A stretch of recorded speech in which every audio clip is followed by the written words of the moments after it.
like we're live.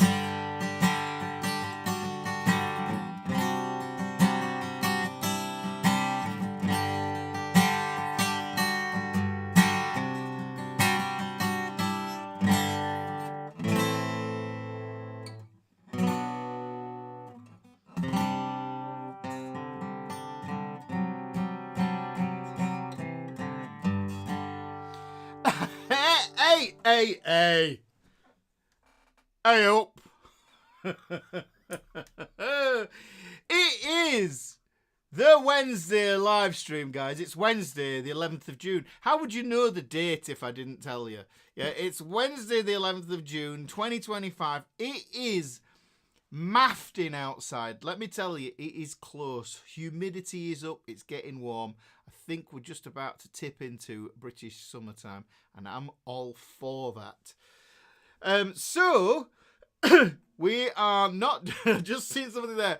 We did heavy metal last week, guys, and I'm aware that it doesn't float everybody's boat. But the thing is, what I'm going to do today, if you have a notion to create something, some music, and write some music yourself, you could use the power chords from last week that I did in E minor. And today we're going to do the chords in G major, whose relative minor is E minor. So these chords will go with last week's power chords, and you can build it all up and make this massive cathedral of sound with this. This is the idea with this, guys. Now, this is not, as it says, this is not a lesson from the book, guys. This is something I've been meaning to do for a while. I haven't done this lesson yet, but the thing is, it's another iteration of a lesson in the book, because one of the lessons that I did in the book was, it was page 44, lesson 38, and that is this one. Now, the thing is, Temple of Doom chord map, yes? Now, I call it the Temple of Doom chord map, basically because it tells you where you're allowed to put your fingers, yes? So where you put your fingers is really, really important for what chords you spell out. Excuse me. So that's what we're doing today. So that was in the key of C major. Once you've learned the key of C major, you need to learn the key of G major, yeah, and the chords in that there. And then what we can do is, there's another lesson I did, these 10 chords, because I want to explain to you that the chords in the key of C major and the chords of G major, if you understand those shapes and how to get the best out of them, yeah, then you can actually access all 12 keys using exactly the same shapes with this guy. We've talked about this before, yeah? This is a capo, not a capo, yeah? It's a capo. Capo de capo.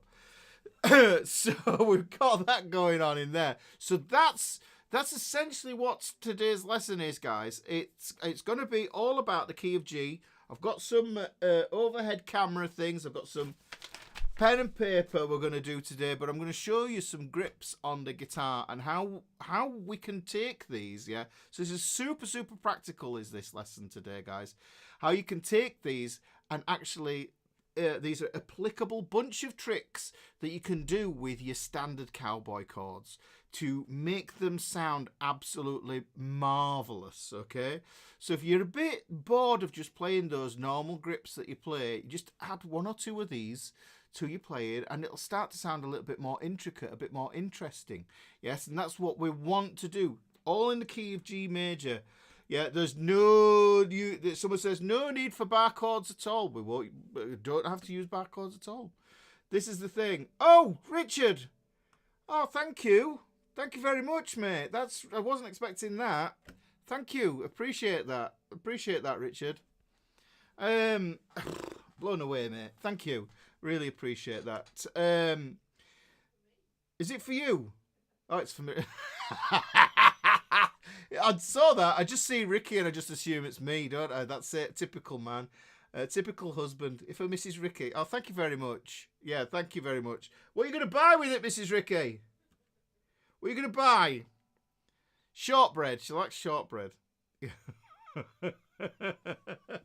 Yeah, so that's the one. So that's what we're going to do today. So I best do a good lesson today for you then, Rich. So what we're going to do, what we are going to do, yes, like, hang on, can I put that, can I do something with that? Can I put that in there? I don't know if it shows up on here. Oh, can I add that? Yeah, so look at that. Yay! Thank you, Richard. Really appreciate that. See, it's a shout out as well. Maybe you wanted that, and maybe you didn't. I don't know. Lunch. Lunch. Yes, it's about the way the British economy is going. Yeah, it's probably about lunch. So there we go. Let me get my notes back up here, guys. Oh, I'm misting up. I can feel it. It is really, really close. So here we are. So we're going to do this one today. So I've explained what we're going to do there. So because it's not from the book, then, you know, you might think, well, it's okay. Well, I'm still going to put my ad up. I'm still going to put my thing up because there are people who don't understand or even know what the book is. Yeah, those who have the book, yeah, then you will know. If you look at this lesson in C and you get that, then you can come back to this one and you can apply exactly the same things that I'm doing through this on it as well. So there's the book. And also, what I'm going to tell you about is I'm going to get into this, the fretboard fraternity. I'd like to see you in the fretboard fraternity, guys. And make sure, yeah, wallop that like. Give that, wallop the like. You see the ticker at the top. But even though this isn't in the book, it will be available in PDF Club tomorrow. I've done some really pretty handouts for this. Last week's lesson, it ended up being... How many pages was the handout last week, Mrs. Ricky? About 17. Yeah, it was a mini booklet.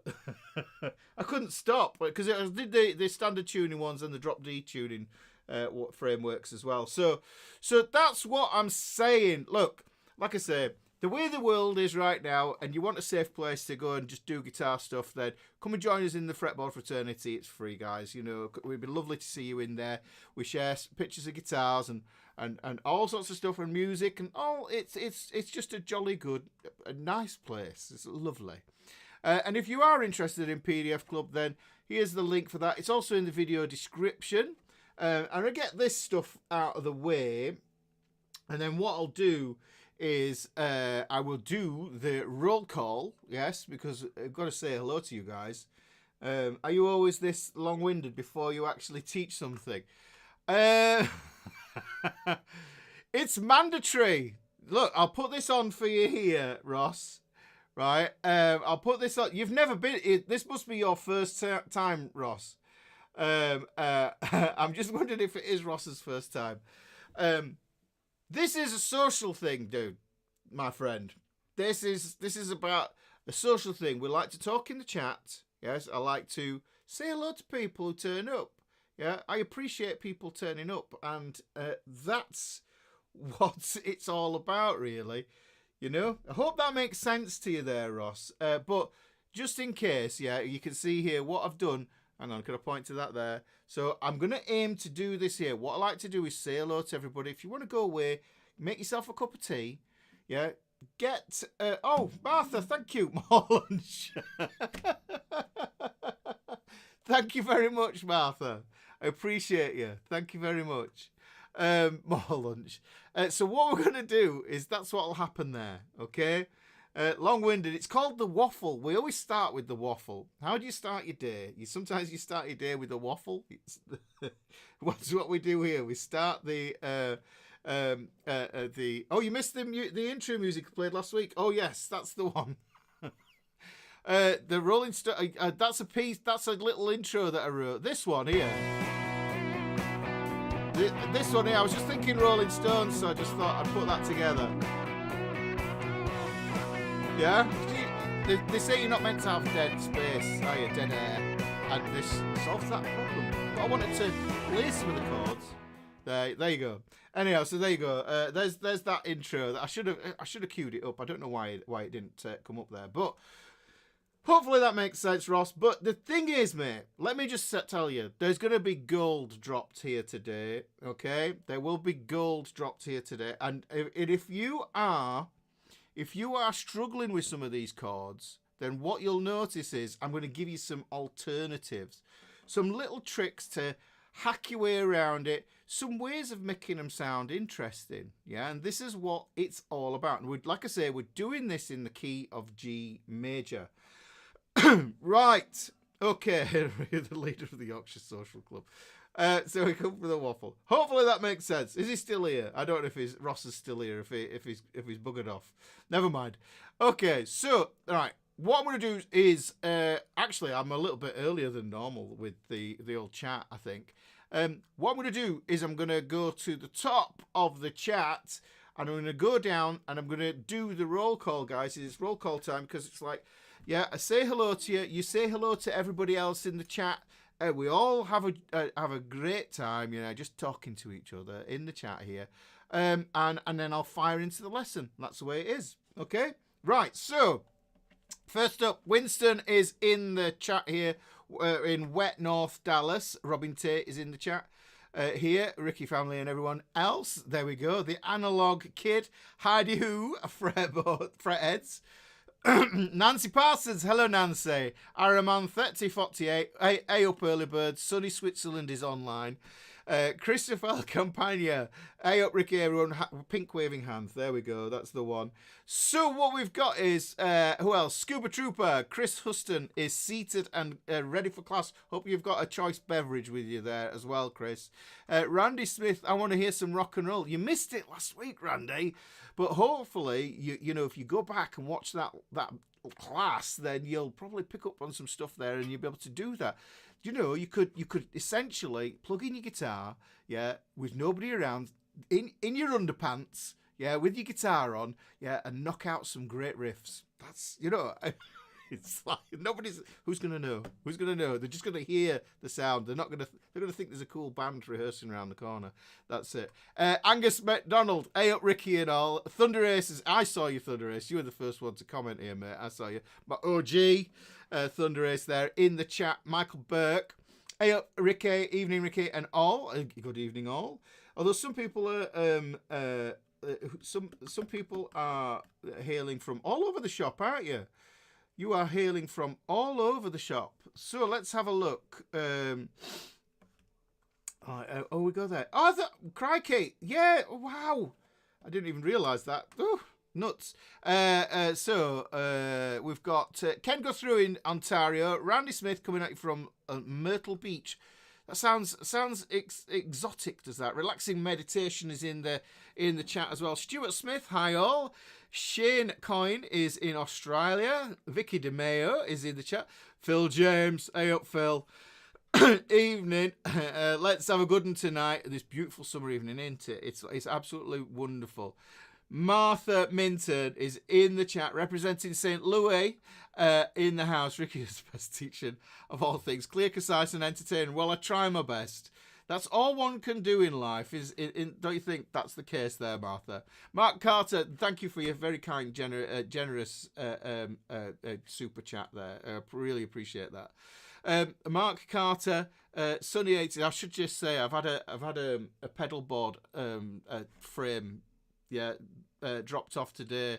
And it's like, and I've been going, oh, they're too expensive.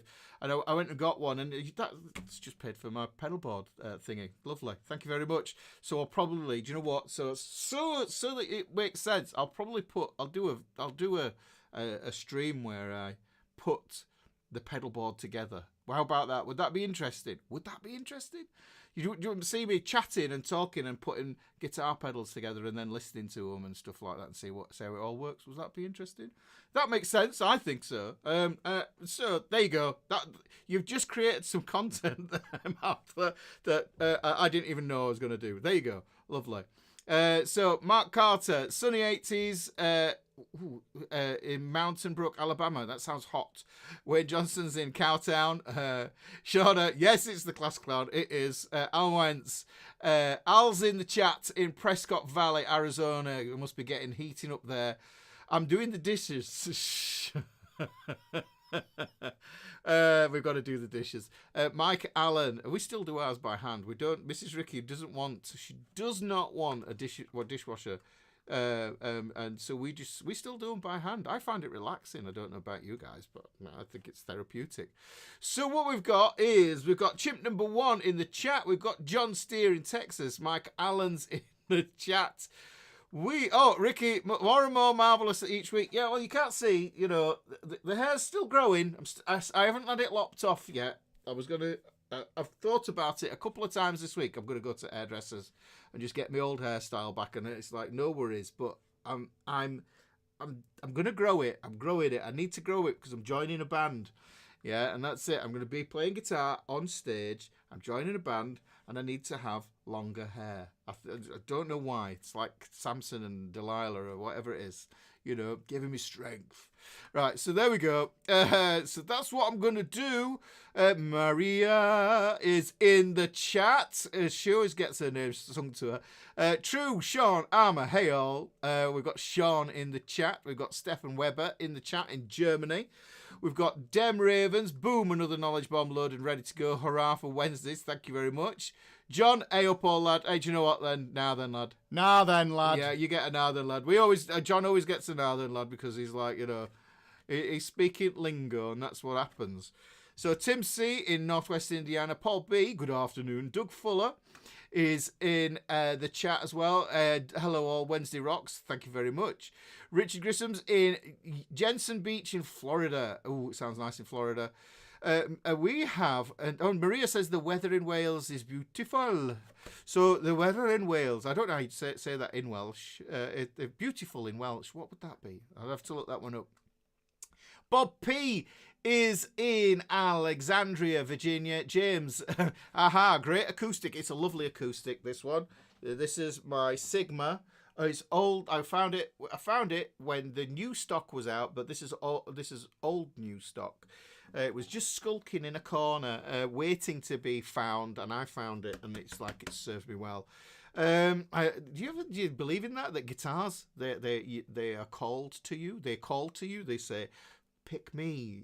I had a wisteria in the garden centre that did that. It was like there tapping me on the shoulder. And it went. I turned around and it was there, and it was like, oh God, I've got to buy this wisteria and I've got to plant it. Right, so that's what happens. I don't know if that happens to you guys, but that's the guitars. They do that. They have this thing. You look at them and you go, hi. That's what happens. So there we go. We have Gumby Scores from Canada. Chuck B from Madison in Wisconsin. I'm guessing that is. We also have Robert Kennedy, acoustic. I guess today's not the day to request some Megadeth. No, not at all. James is in Austin, where it never actually rains. Shelton Jens. That J is there. It's Jens, isn't it? Shelton Jens from Belgium. I'm thinking that's the one. We've got David Boy. A up everyone. Richard Shields. A up Richard. We have Papa Doc in from New Orleans. We've got Marcel Leblanc in Longueuil in Quebec in Canada. Sunny 22 degrees. Woo, there we go. Michael Davis. Ricky the Dragon is back from the M25 unscathed and ready to absorb more of your great teachings. My regards to Mrs. Ricky. Thank you very much. Anton, hi Ricky in chat. Graham Penfold is in Hi Ricky and Boss. You know, don't you? You know. Us blokes, we only get to wear the trousers if we're told we can. So that Rocket, A up from a happy GP200 X on. Oh, you went for the limited edition with the X. Is there any difference between the GP200X and the GP200? I am looking at these because of the looper, and that's the thing, and I can teach with that, and it might even go on the new board. So there we go. Annick's in the chat. Hey up, Annick. Haven't seen you for a while there, bud. John Esham, a Lincolnshire wash in. Ooh, here we go. Oh, we've got the Circle of Thirds mug today. Thank you very much, Miss Ricky. Thank you. Shall I have a sip? Oh, it's lovely and hot. Yeah, it's lovely and hot. Just what we need on an absolutely boiling day. Thank you very much. So there you go. Good, nice cup of tea in a circle of thirds mug, and I've got some triads mugs. I don't know if you've seen the triads mugs, guys. Those are going as well. But if you didn't know what I was doing with those, is there's a barcode, there's a QR code on the side, and if you scan it, you go to the video lesson. So it's like a lesson on a mug. It's genius, don't you think? It's a mug for drinking tea, but it's also a lesson. I know, it's like Einstein would be, if he was still alive, Einstein would be outside waiting, saying, Ricky, can I take some notes, mate? But no, I just... But there you go. I think it was a good idea. Anyhow, there you go. So we have... So John Essam, Lincolnshire Wash is bathed in sunshine, all ready to see the magician weave his dark arts in chordal melody. Rock on, Ricky. Thank you very much. Really poetic comment there, like that. Randy Holder, hey now all you FretHeads, nice to see you here, Randy. David Dote, evening all global warming is back on the agenda again. Yes, it is. Wingo is here. Hey all, Dark Gent is here. Eyup. We've got Irene S from Petaluma, California. That sounds nice there. Eric Hartwell, no need for it. I use barcodes. You will love this, Eric. You will love this. I swear to God, you will love this. And there's Richard there with his lovely, generous super chat there. Mrs. Ricky making it rain. There you go. It is. It's nice for it to get some recognition as well. We've got 143. Let's go. Let's go through these.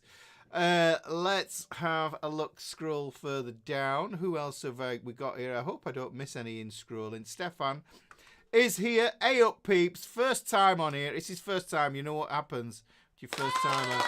Thank you very much for turning up, Stefan. Appreciate you taking some time out of your day to spend it with us fellow FretHeads here on the channel. It means a lot. So let's have a look who else we have. Hans Nelise watching while sitting in the garden. Oh, sounds nice, doesn't it? Jackie Bunt, evening Ricky and everyone. Thank you very much. There's Ross's original comment, but hopefully he understands the lay of the land now, the way it works. Accept it. Let it happen. Let it wash over you. Den Thorne made it live tonight. It's been a while. Good to have you back, Den. Greg Barrows. Good to have you here as well, Greg. Greg B. Something about waffles. Always the waffles. Claude Capodastra. Yes. So look, I think Claude's probably going to be the expert on how to say this. Do people call you Capodastra? And I bet they don't. So there we go. What is PDF Club?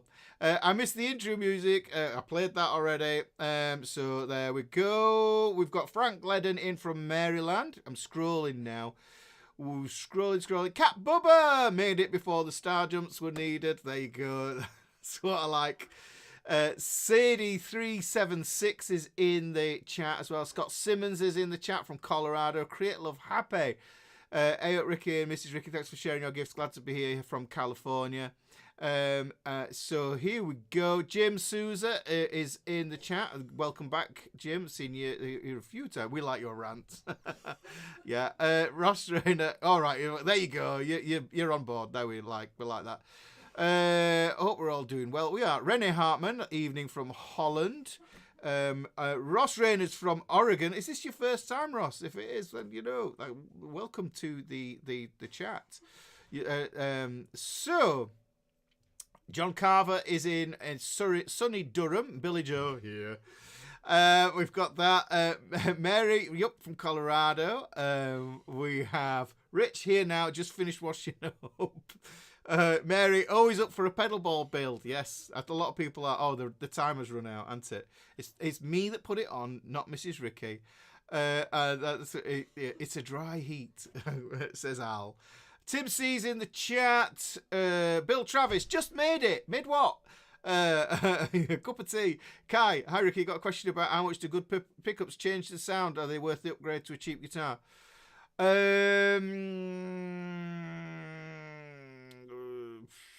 It depends on the guitar. If the neck is good and the comfort, if the guitar is comfortable to play but it sounds awful, a change of pickups can do wonders.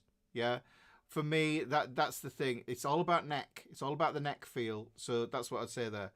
Let's have a look. Michael Davis, beautiful is hard. Or Braff, we're here talking about the weather. Braff. All right. Okay, Braff. I like that. Hoodfellas in Leeds. Yes, we've got some Leeds gone up to the Premier League. There we go.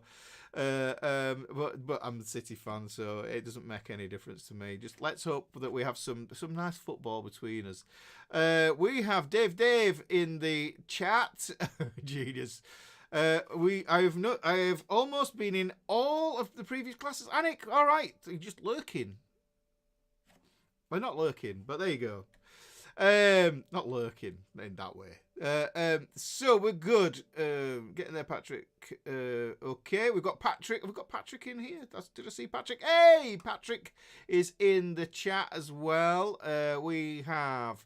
A lot of these guys are members of Fretboard Fraternity. Let me just put it up again, guys, because it's like it's the Fretboard Fraternity. It's free. There's no ads. There's nothing like. There's no silliness. Dale Sam is in the chat, and we've got Harry Ricky First Time Marty from Wales. There we go. Give him a round of applause, I think, for that. And there we go. Okay.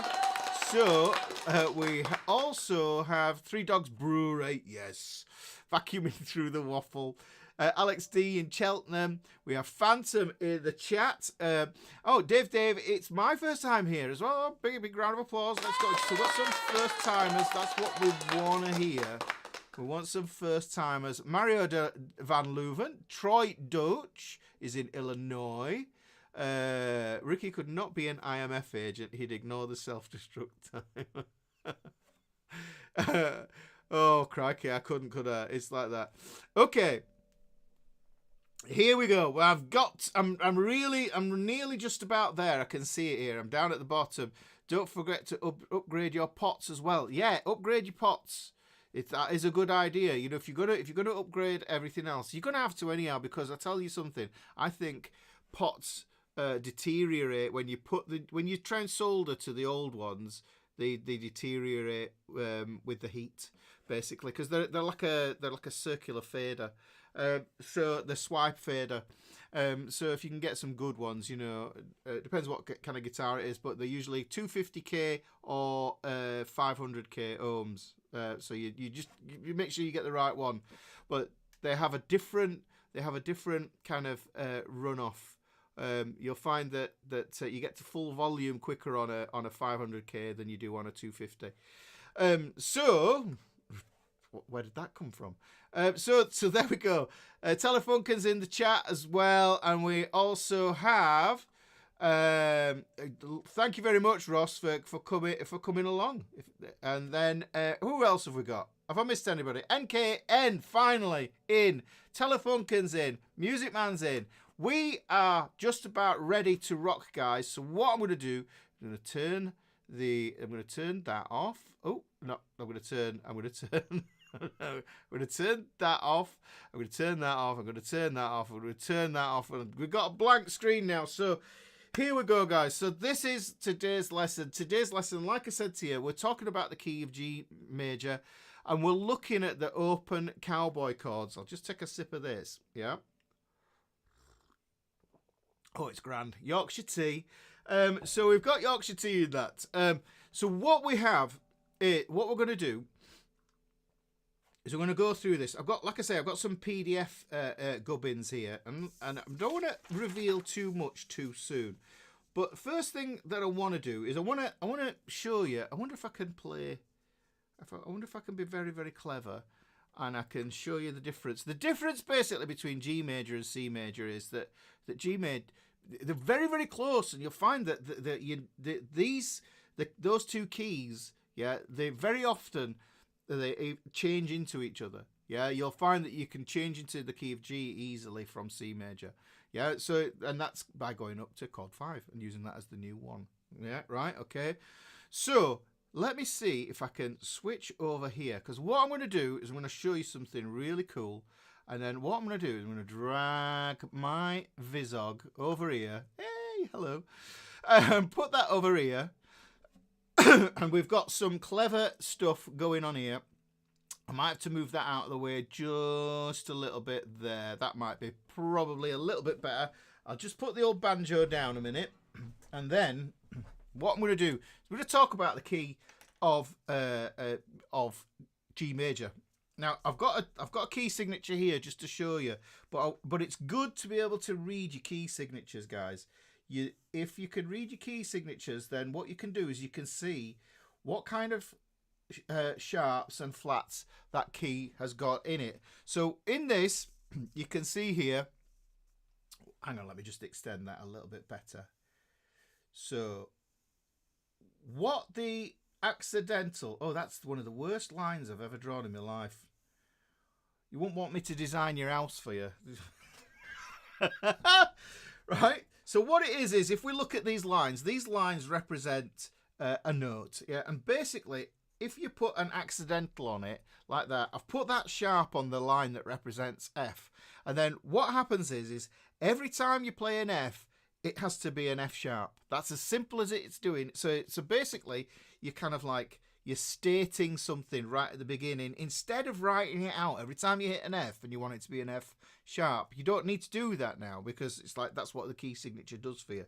But this is going to be the key of G major, isn't it? So look, let me just start here. These are the notes: G, A, B, C, D, E, F, and G. So there's my notes, okay? Those are my notes.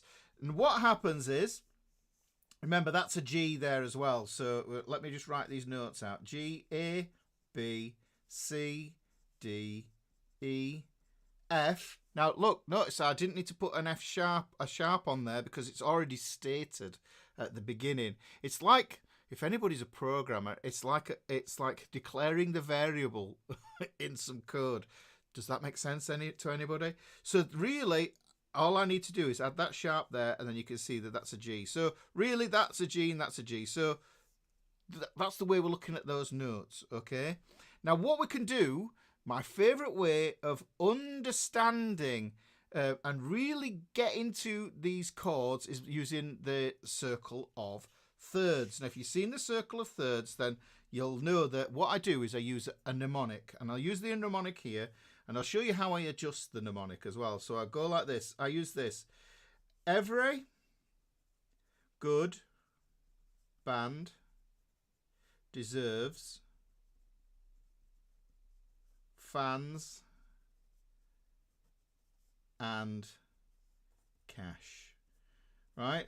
And what we're going to do is we're going to take the first letter of that mnemonic there, like that, and that's our sequence. We can use it for all keys, but because we've got this sharp here, we have to add it on this. So we have to remember that that is where the sharp lives, yeah? Every good band deserves fans and cash. So because that's the case, then I know that's going to be my F sharp. Okay? I'm just using that mnemonic. Make your own mnemonic up. As long as it makes sense to you, that's all you need to know. Paul B said, or F, C, G, D, A, E, B. That's to find your sharps and flats. Yeah, well, you could, that's to do your sharps, that's the order of the sharps, yeah? But that's a different one. That's different, because what you've done there is the circle of fifths. Yes, this is something different. This is a circle of thirds, right? Because what the circle of thirds does is it allows you to spell what I call the full chord. Yeah, every chord that we play, yeah, we can play triads. That's what we're going to play most of the time. We play triads, 3 notes, yeah. But if we want to make them sound a bit spicy, we add the 7th. Brilliant.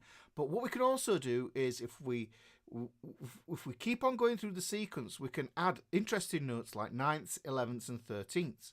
Yes, and I've done lessons on this, guys. So if you don't know that stuff, yeah, and you're thinking, what the hell is Ricky talking about? You probably need to go look through the channel, and if need be, if that's a thing, drop a comment, say, Ricky, can you tag me in it in this video when it's gone live, when it's over.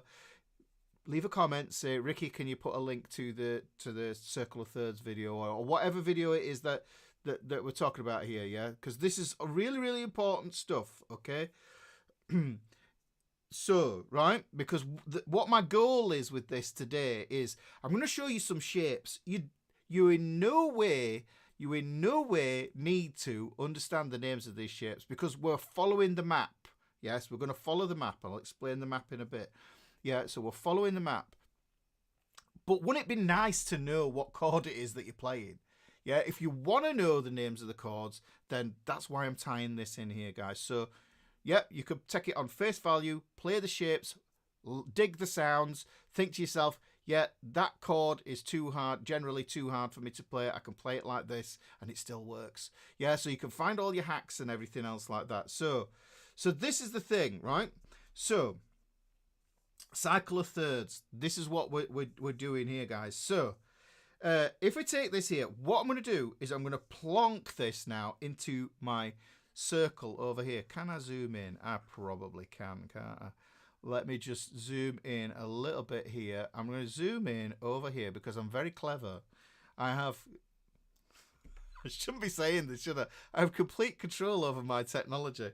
Right, now because this is the key of G, I'm going to put this in here. Right, that's my key. That's the root note for chord 1 in the key of G. I've put this stuff here as well, just so that you can see how this works. If you've seen the circle of thirds lesson, then you will know what this is. If you haven't seen it, then I'm going to just run through it and explain how it works right now. So what we do is we take this mnemonic, and you see there, that's our letter. Hang on, let me put that over that way a bit more. Let me just move that over so I can pull a bit of that in. Oh, it's not going to go in, is it? I thought I had my technology sussed. I tell you what, I'll just move the piece of paper and then we'll put it there. That's better. Right, so what we're going to do is if we take the G and we just follow the sequence and we go good, band deserves, fans and cash, every. So that's all I need to do, right? So I go like this. I go good, band deserves, fans and cash, every. Now, what have I missed off, guys? Remember, this is the key of G. What defines the key of G? Hang on, it's peeping out just there. Yeah, what am I missing off? Yeah, it's like we need some participation here, guys. I need you to put your thinking caps on here. Don't be passive about this and try and learn it by osmosis. Have a think. Yeah.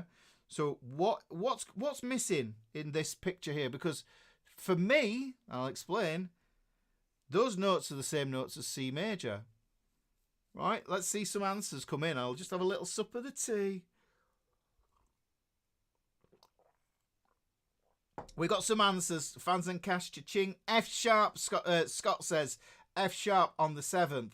The sharp. Yes, F sharp. Excellent. Now I know you're awake and with me. That's important, guys. So the F sharp that we had there, right, what we need to do is we need to put that into the equation here so we can see what notes we are going to get. Now, what the circle of thirds does is basically it jumps over in the tertian movement that chords are formed. The way that we form chords, that's what's going to happen here. I'll show you that as well in the spellings of these. There's no F sharp. There you go. So the sharp's missing. Now I have everything I need to understand and express the full chords in the key of G now. So if we can look here, I can look at this one here, and it's easy because even the Roman numerals are actually telling me what the notes are. Yeah, so the Roman numerals are telling me for chord 1, the notes are going to be G is the root note, B is the 3rd, and D is the 5th. Does that make sense? And if I wanted to be clever, I could add that F sharp, and I could see that that F sharp is going to be my 7th. Yeah, so I've got root, 3rd, 5th, 7th. It's a really cool way for helping you to spell out those chords there, right? To spell those notes out. So we've got all those notes, and that's the main business going on there, guys. That's the main thing that we need to look at there. Now, because we've got those notes, what we need to be able to do is we need to be able to put those notes on the guitar. Let me just put them on the guitar as well, I think. Let me just move my thing over here because I'm going to zoom in. I'm going to do a double zoom in on this, guys. So I'm going to click on... I'm on that one there. Let's zoom in on this bad boy here. All right, so that you can play along. If you've got your guitar, yeah, I want you to join in here. This is one of those things, you could use this as an exercise, okay? You can use this as an exercise to say to yourself, you know what? Oh no, that's the wrong one there. So, but I do need to go to this one first because what I'm going to do is I'm going to get my guitar. I'm going to zoom in. I'm going to switch over to that there. Right, okay, now we are good. So what we're going to do is we can use that spelling that we had, you see here, we've got all those notes. Those are the same notes. But what I've done is I've identified them on the fretboard. And look at the Fs. Can you see the Fs there, guys? They're all sharp. F sharp. So I've modified them. And so essentially what we have is the scale for G major here. Even though it starts on the open E string, yeah, it's coming from here. So we can think of that as the 6th note, that's the 7th note, and that's the root note. That's the first note, okay? So if I play those, I'll just zoom in a little bit that way. There, that's better. Right, so if I go like this, I get this. I get E, F sharp, G. Now what you can do is say it as you play it. And this is just reinforcing how you everybody back up. Rick is doing a double zoom. I am doing a double zoom. Right, so what we can do is you can say that. We know if you know how to tune your guitar, you know that's an E. So that's a good starting point, okay? And because we're in an open position, that's fine. But what we want to do really is we want to remember the patterns as well. So E, F sharp, which is the 7th note. There's my root note. So that's the G. My A is the open A string. We get a B here at the 2nd fret of the A string. We get the C here at the 3rd fret. Right? We get the D here at this open string. We get the E here. We get the F sharp here. We get the G here again. So we've gone up a full octave on that G there. That's a full octave, and the whole thing starts again. A is there. Now watch this, guys. I know I've put a B here at the 4th fret, but we want to be able to see that because that fretted B on the G string, yeah, and the open B string are the same note, but the timbre of the string is different. Or as my American friends like to say, timbre. Yeah, so that's the same, should be the same note. It sounds slightly out of tune to me, that now. Right, so that's a B and that's a B. Now that's useful, yeah, that's really useful because you can substitute your B's there. Then what we want is the B here, and then the C here, and then we get the D here, we get the open E, we got the F sharp, and we get the G. This helps us to spell out the whole of the G major scale. So I can go like this, I can go.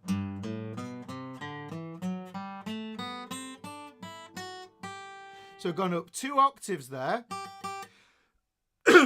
Yes, does this make sense?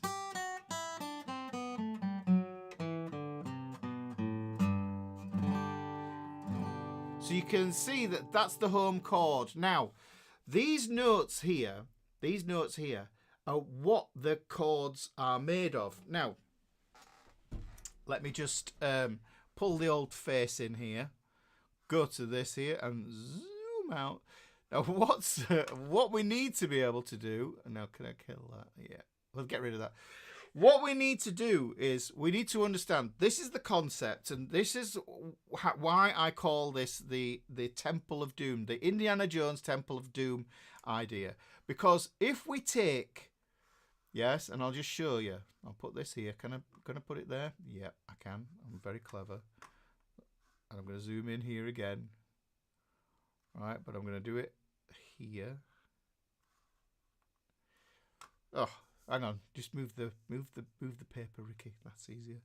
Right. Okay. So if we take that G major there, then what we can see is that these are the legal notes.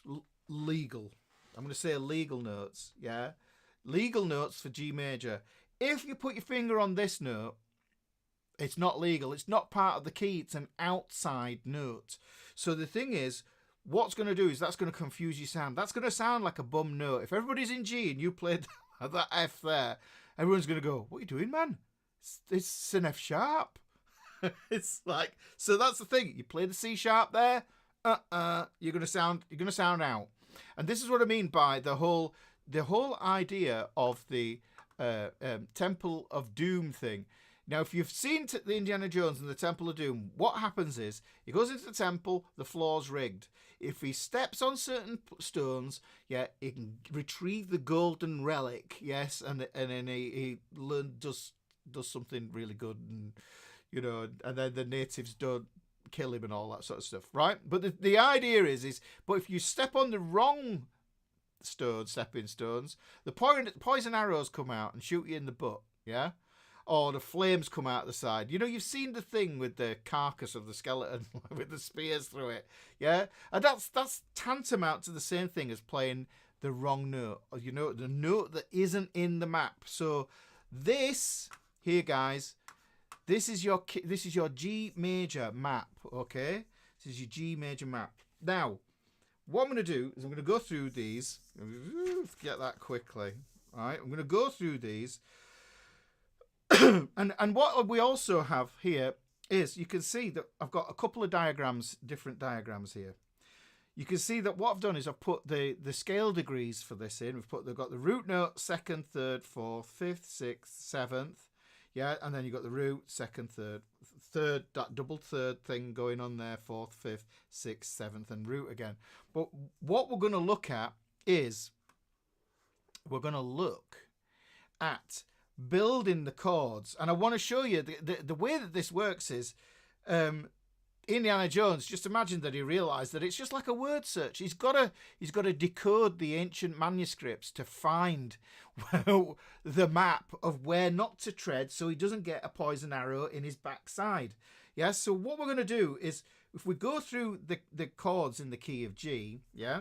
Remember, it's G major, right? And we're just gonna do the first 6 chords, unless somebody says, "What about Wobbly Bob?" What about Wobbly Bob? Well, the chords that we get in the key of G are G, A minor, B minor, C, D, and we're going to have E minor. And I'll put that there, chord 7, just in case. F sharp diminished. We're going to put that on there. But let me show you. It's easiest to see in this version here, because what happens is we get the root third, the fifth, and root third and fifth. And what I want you to be able to see is that you can spell those chords out. You could just check against that: root third, fifth, root third, fifth, root third, fifth. We've got the fifth there, and we've got the root there. But the other way that we can look at this is look at the key, look at the chord G major, and think, right, okay, well, what are the notes in that? Well, I just drew them there because I've learnt over years that if I follow the circle of thirds, yes, I go G, B, D. Well, that's what I said to you earlier on, G, B, D. So what I'm going to do is I'm just going to plot those out. I'm actually going to use this map here because I've realised that that map and that map are exactly the same thing. Can you see the pattern is exactly the same, guys? The pattern is exactly the same. So we look at G and we think G is made of a G. So if I look here, I go, well, a G there, 3rd fret. Right, so I'll plonk that in there. There's my G. What else do I need? Do I have any more G's? Oh, hang on. I've got another G here. I've got a G there, and we've got a G here as well. So that's 3 G's, not the B G's. That's something completely different. Yes, we've got. Let me get some colour on job. Let's do this. So I'm gonna plonk these in here just so that they pop out more, because I want you to see the chord shape. I need you to see the chord shape, and I need you to be able to associate what the note is underneath it. So we've got all the G's done. So the next note we want to do is find all the B's. Well, if we look here, we've got look on the A string. We say, oh, we've got a B there, haven't we? A, B. Oh, there you go. There. So let's grab that one. Got a B there. Have we got a B on this string? D, E, F sharp? No, we don't. G, A. We have a B here. This is worth putting in and just showing you, because you might start to see where your chord shapes come from for other voicings further up as well. After the G shape comes the E shape. So you'll start to see this. But we also have this B here. So we've got a B there, and we've got a B there. Yeah? So, right, okay, so that's the 3rd. Next we need the 5th. Okay. Is there a D on the E string? No. Is there a D on the A string? No. But there is one here, this open position here. So we can see we're spelling it out inside the map. Sorry guys, I've got a frog in my throat here. We can have another D here, and I'll just show you. Let me. Oh, all right, we're back. It just went off a bit there in my preview. So we've got a G, a B, a D, a B there. Okay, so we've got those there. Now that is your classic sort of Bob Dylan G. Okay, that's your D. That's your G shape. Okay, but what you can do is the G, the B, and the D. You can double up on that D, and you could have this shape as well. So you can be really liberal, and if you've ever wondered why that you can put the other another finger on, the third finger on there, and the pinky on there, then this is why. Because those are just the three notes that you have there. It's just the G, B, D, and that's what we're doing. We're plotting it out. Now, notice, we're going to get onto the next shape here, okay? We're going to get onto this next shape. And we could actually look at this pattern and then think to ourselves, okay, so this is the G shape. Okay, before I move on to the other one, I'm going to jump on the guitar actually, not physically.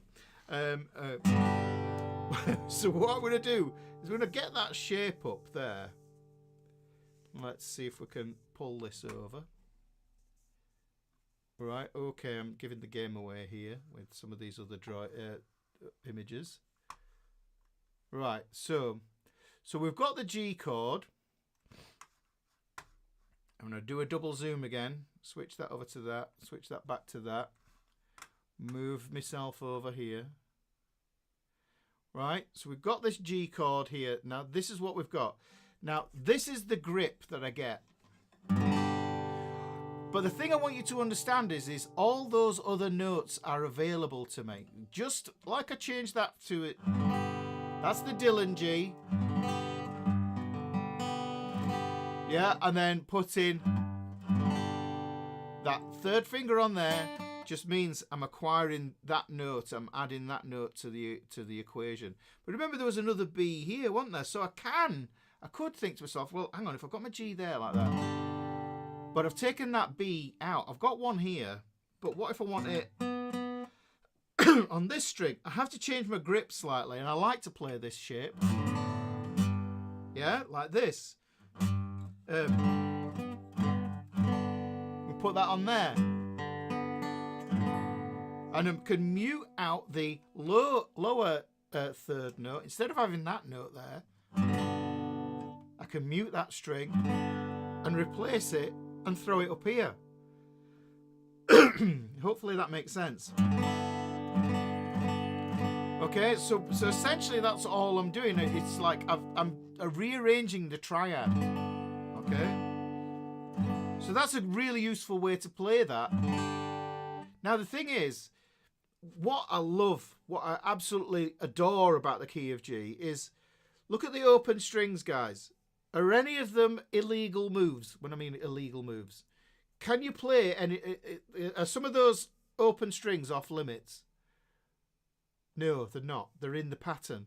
So the beautiful thing is that if I play a G here like this, yeah, I can have that finger off and I'm still playing notes from the scale. So it becomes another name. So we get something completely different, and then I have to tally up what it is that I've got. If I've got the root here, if that was open, that would be a second. This is the fifth, this is the root, this is the fifth, this is the root. So this is a G sus2. But it's a muddy G sus2. I think those two notes are too close to each other for it to really, really stand out. Okay, well, I like that sound. I like the sound of a G sus2, so I know that that's an A there. Okay, using an open A there. Well, what if I put it up an octave and then put it into my shape? And look, lo and behold, if I look at that, that's the second fret on my G string. Yeah, I'm covered with G's. Yeah, I've got a G there and a G there. I don't need to worry about taking one out of the equation here, so I can play it like this. There's a G sus2. Yeah, so that over this, listen to it texture-wise. Yeah, or that's nice. Now, if you think about it, what I like to do is state the obvious here, guys.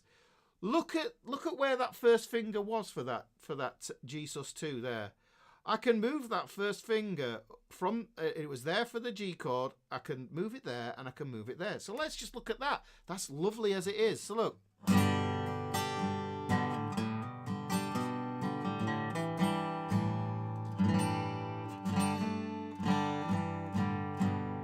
So there's places.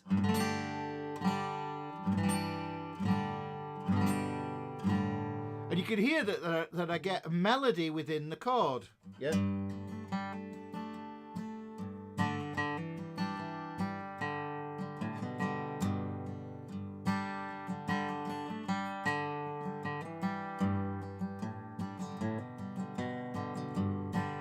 So just that.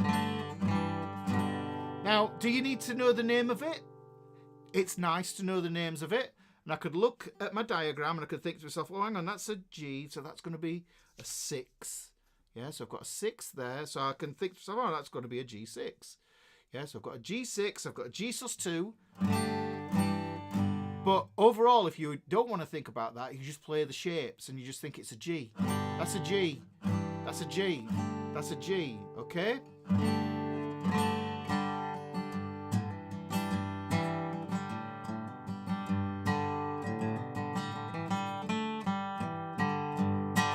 You can do a little run in there. So you can bring ideas from the scale in there, okay? Now another one that I love about this, and I think this is, if you want to get some dexterity going with this, is if the first finger can play these notes here, yeah, the pinky can play these two here. Look, I'm targeting the D string and the G string at the 4th fret. That's what I'm going to do here. So if I play that chord that I was playing there, I've got this finger that I can take off. I'm gonna knock the thin E string out of the equation, but just for simplicity of sound. So that is my core chord, really. Got that there. But what I can do now is I can put my pinky over there. Look. And that was my 3rd before. And now when I put it here,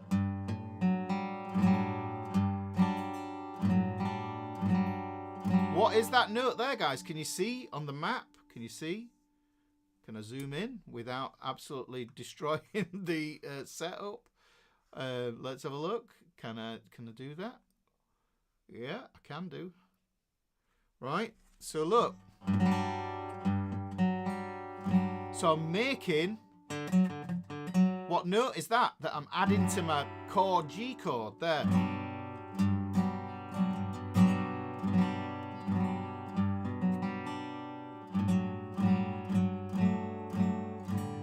So what if you want to type that in the chat there, guys, what note is that? The 7th, yes. So because this is a major chord, I'm getting a G7th sound, yeah? Okay. And doubling it up here, look, using that note there, the 2nd fret of the thin E string, I can double it up there if I want to, look.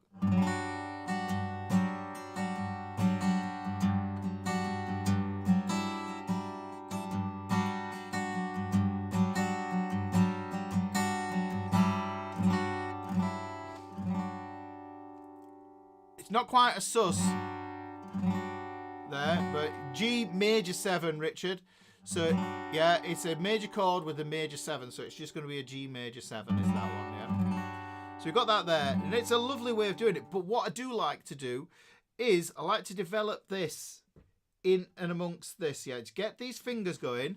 So if we look, we can see that we've got an open D, 2nd fret of the D, 4th fret. We've got the root on the open G string, 2nd and 3rd. So we've got 1, 2, 3, 4, 5, 6 notes that we can go at there.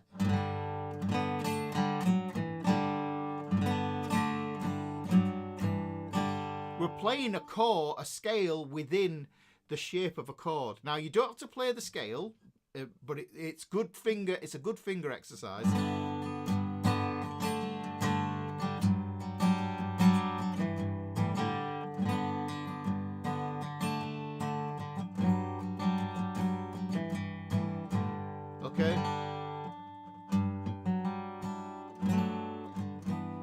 Okay, does this make sense? That's an interesting one. That looks like a power chord, which we did last week. If I invert it, you get a 3rd, but if we put that inside it, I love this sound.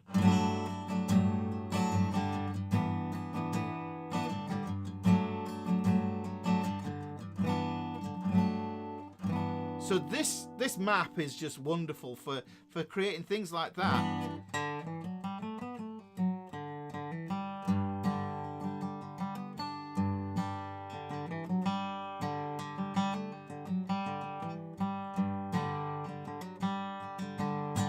So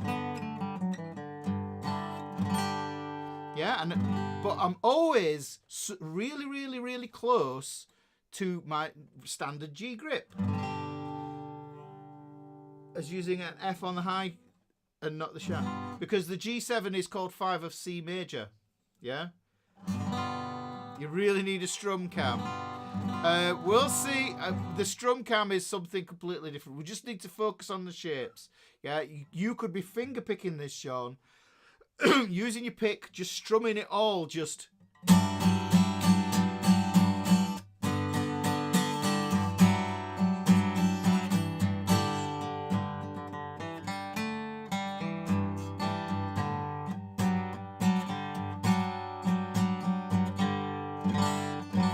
So infinitely, it just makes the whole sound of the chord infinitely more interesting. But those for me are the prime targets. First finger movement across there. Yeah. Don't forget the old G/F sharp as well, which is leads to an E minor for for what I call connecting chords. Yeah, so we go. So you're moving from one chord to the. What's the picking pattern for the arpeggios? I'm just making it up. I had no idea. I couldn't write it down. I couldn't repeat it, Al. I'm just strumming and I'm just picking the notes. I'm just trying to focus on the notes that I'm holding down and really flag the difference between the shapes more than anything else.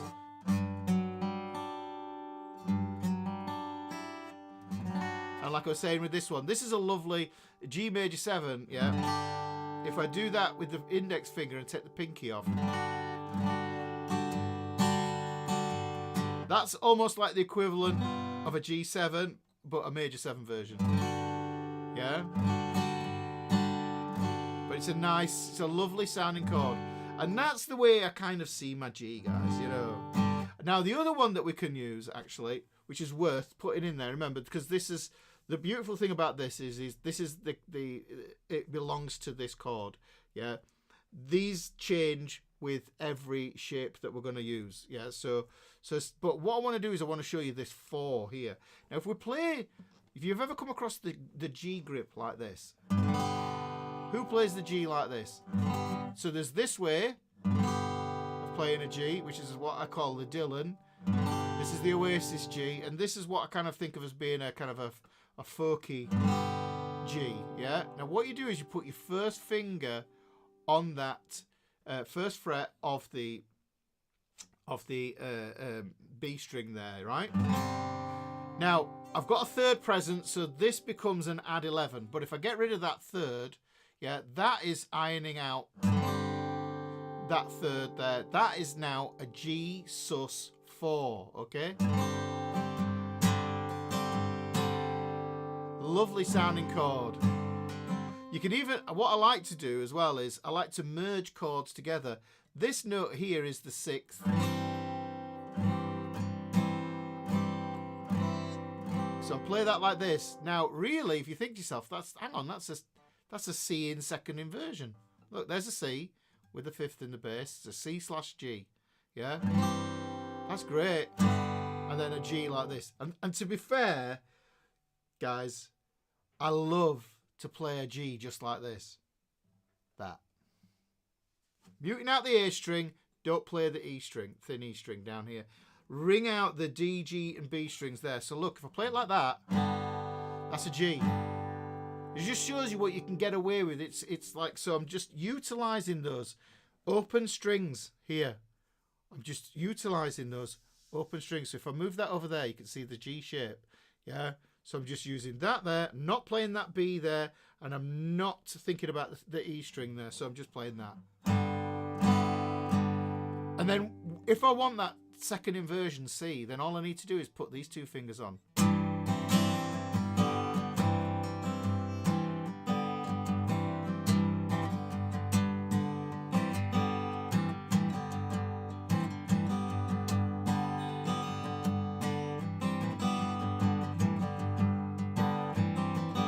So it's going from a G to a C. Now look how economical this is. Yeah, you're playing a song and it goes G C G C G C. Yeah, if you played a G like this,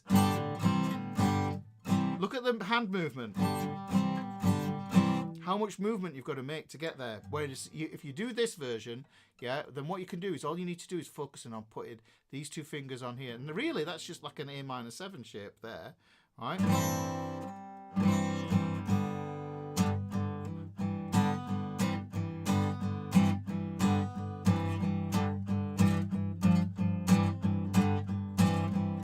Yeah, so you can see how we can utilize that there, that simple G.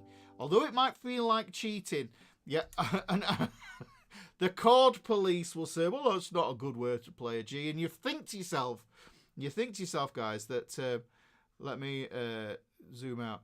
You think to yourself that I've got to play the full shape, otherwise I'm not doing it right, yeah? But the thing is, there's so many ways. There's so many ways to play these chords. Yeah, and that's what we're looking at here, right? So the map is telling us where the safe zones are for us to put our fingers. Where not to put our fingers as well. So, right, let me get on to the next chord. The next chord we're going to do is A minor. So let me just spot that out here, right? So we've got this here, right? And then what I'm going to do is I'll get another colour. So I'd like to use more than one colour. And let's pull out the circle of thirds as well. Let's get this in on the action. Look, are we all right? No, we're not going to do it with zoom in, are we? Let me do it here. Right, okay, so we're going to do it here. That's it. Right, we're in frame now. So the A minor chord. Now, all I need to do is, because I've plotted all my notes from my G major already into my circle of thirds, I just go, right, I start at the A and I go, all right, it's chord 2. That makes sense. G's chord 1, A minor's chord 2. I go A, C, and E. Those are my 3 notes that I need. So let me put those there. This is going to be A minor. I need an A, a C, and an E. Those are my 3 notes. Right, well, what I'll do is I'll look at my map here and I'll go, right, okay, there isn't an A on the E string, but there is an A on the A string, which is why it's called an A string. So let's put that in there. So that's where A lives there. Then what we're going to do is we're going to look at a C here. Oh, well, we could put it there, but the thing is, if it's a chord, then we can't have the 2 notes on the same string. But we will remember that. We would remember that indeed. So we're going to look and see if we've got another A. And you just think about it with the octaves and you think, oh, hang on, well, I know that my caged octaves work across here. But what we're doing here is we've got another A here. Right, A shape, wonderful. But the A shape only covers, really, if you know how the cage shapes work, then the A shape only really lives on 5 strings there. But this is a way for you to add more notes to it in the bass. Right, so we've done the A. We need to find the C. Let's look at the C. So we had that C there, and then we have this C here. So that's what we're going to do. Is we're going to put that C there. We've got that'll do the job. And where else have we got another note? We haven't got another note. We haven't got another C. But we did have that C there. But the next one we want is this E, right? We've got an E here. We've got an E here. And that helps me to plot out these notes. So if you look, I've got 1 note per string because that's what happens with chords. Ordinarily, we don't play the E string, like I say, with this shape, but you can see it spells it out there. A, C, and E. Well, let me just move this over here. Pull the guitar in again. Before I pull the guitar in, let me just zoom it in and let me drag that in there and switch that to that there. And I've got that, and let's zoom in on that, and we are cooking with gasoline, right? So we've got this one here. Right, so here's the A minor chord. Let's look at the A minor, okay? This is the good old A minor. Yeah. I'm just playing these 5 strings here. Now, what I can do, first things first with this, right, okay, that I think is a great one that you need to just look at. And this is involving a technique called vamping. If you want the vamp to do vamping, what you can do is take fingers off. You can even take the whole chord off, because like I said, all the open strings are available in this shape, in this key, yeah? Listen to that. I strum the open strings from the A string down, string 5, 4, 3, 2, 1. I'm getting my thumb over the top to mute the thick E string as well. So you can hear.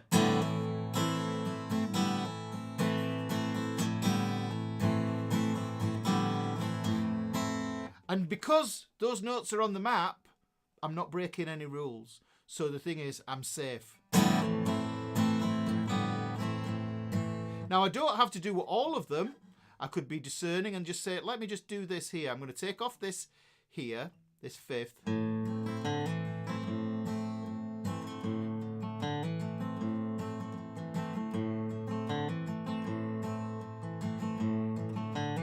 And I'm hammering on that. I'm hammering from the open D to the E string, yeah? And I'm playing a bum ditty, Carter family sort of strum, where it's bass on the A, down up on the D, G, B and E strings there.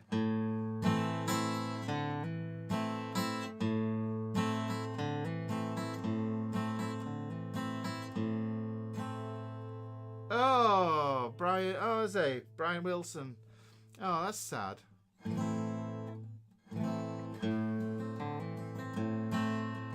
Now, what I could do is, if I want to create some movement there, is I can take that C and I can do it on there, C to the B.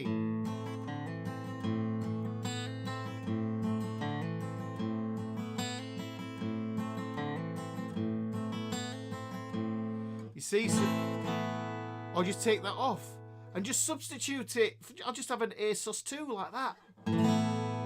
There's a lovely A sus2. Go to one of my G's that I had before.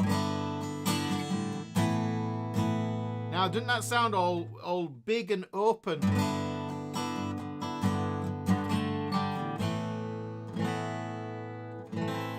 But that's to bring it back home to the chord that it actually is there.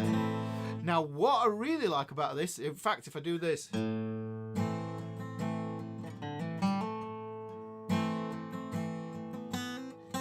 Oh.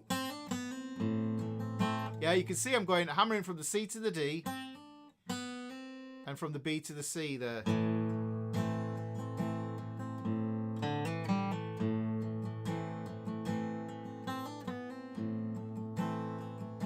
Yeah, Tenacious D, right? If you know that one, tribute. But also, we have this pinky free, so look at the route that the pinky can take, and that's what I'm looking at here, guys. I'm looking at that A minor, I'm thinking, I've got a pinky, I can put the pinky here, I can put the pinky here, I can put it here, and if I stretch over, I can put it here, I can put it here as well, okay? So let's just do that, look. Put it over here. Now this, that's the root on the open string. Put my pinky on, that's the third, because it's a C. And then the open E is the fifth, which I can have in there. Put that G on, that's the seventh of this chord.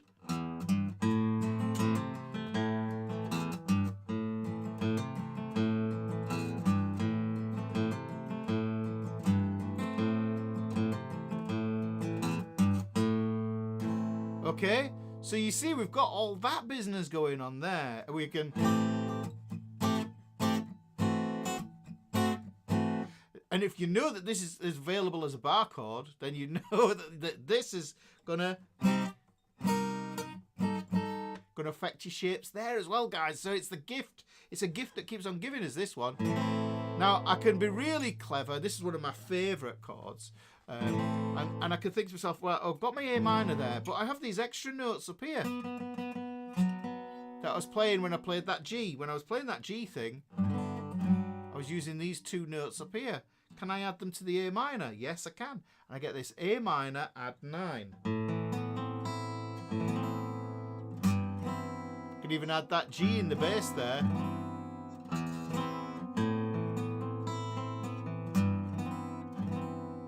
Okay, so, but that's all from this, and I'm just seeing that A minor chord.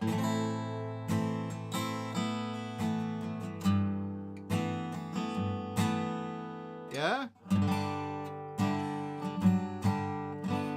But that'll give you a different feeling. So you've got to watch, you've got to weave these notes in and amongst each other.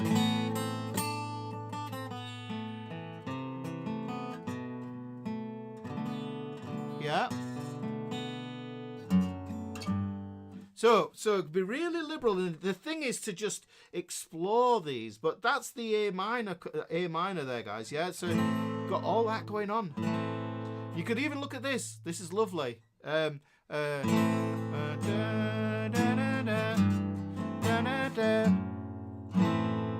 it usually goes to an F.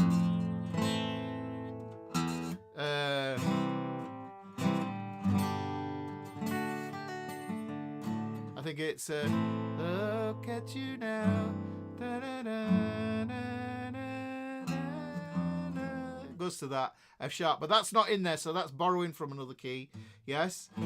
Okay, so but if you want those bass notes in there,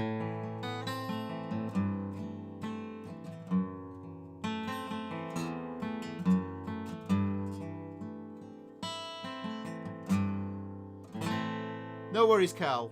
Okay, so that's the A minor there. So you've got lots you can do. You can utilize the thumb on those bass notes. And if I play that like that, if I put my thumb over there, I end up playing Wobbly Bob. That's an F sharp minor 7. It's half diminished. F sharp half diminished. That's chord 7 there. So you can see it's very close to the A minor, but you put that F sharp in the bass there. That would make sense. That would make sense if I showed you on the circle diagram here. Let's have a look. See if I can put that in there. Yeah, there we go. If we look, there's A minor.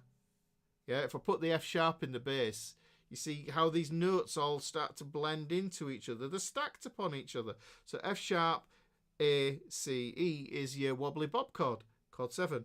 But forget that for now. If we put it, you can see that that's what's going on. But you can name the chord because you know what's going on there. Right? That's the good stuff. Right. Wobbly Bob chord. We've got to have Wobbly Bob in the equation. Right, so the next chord we're going to do is we're going to look at the next chord in the sequence, and that is going to be good old B minor. I'm running out of space on my desk here, but we can do this. We can do it. Hang on, let's move that over there.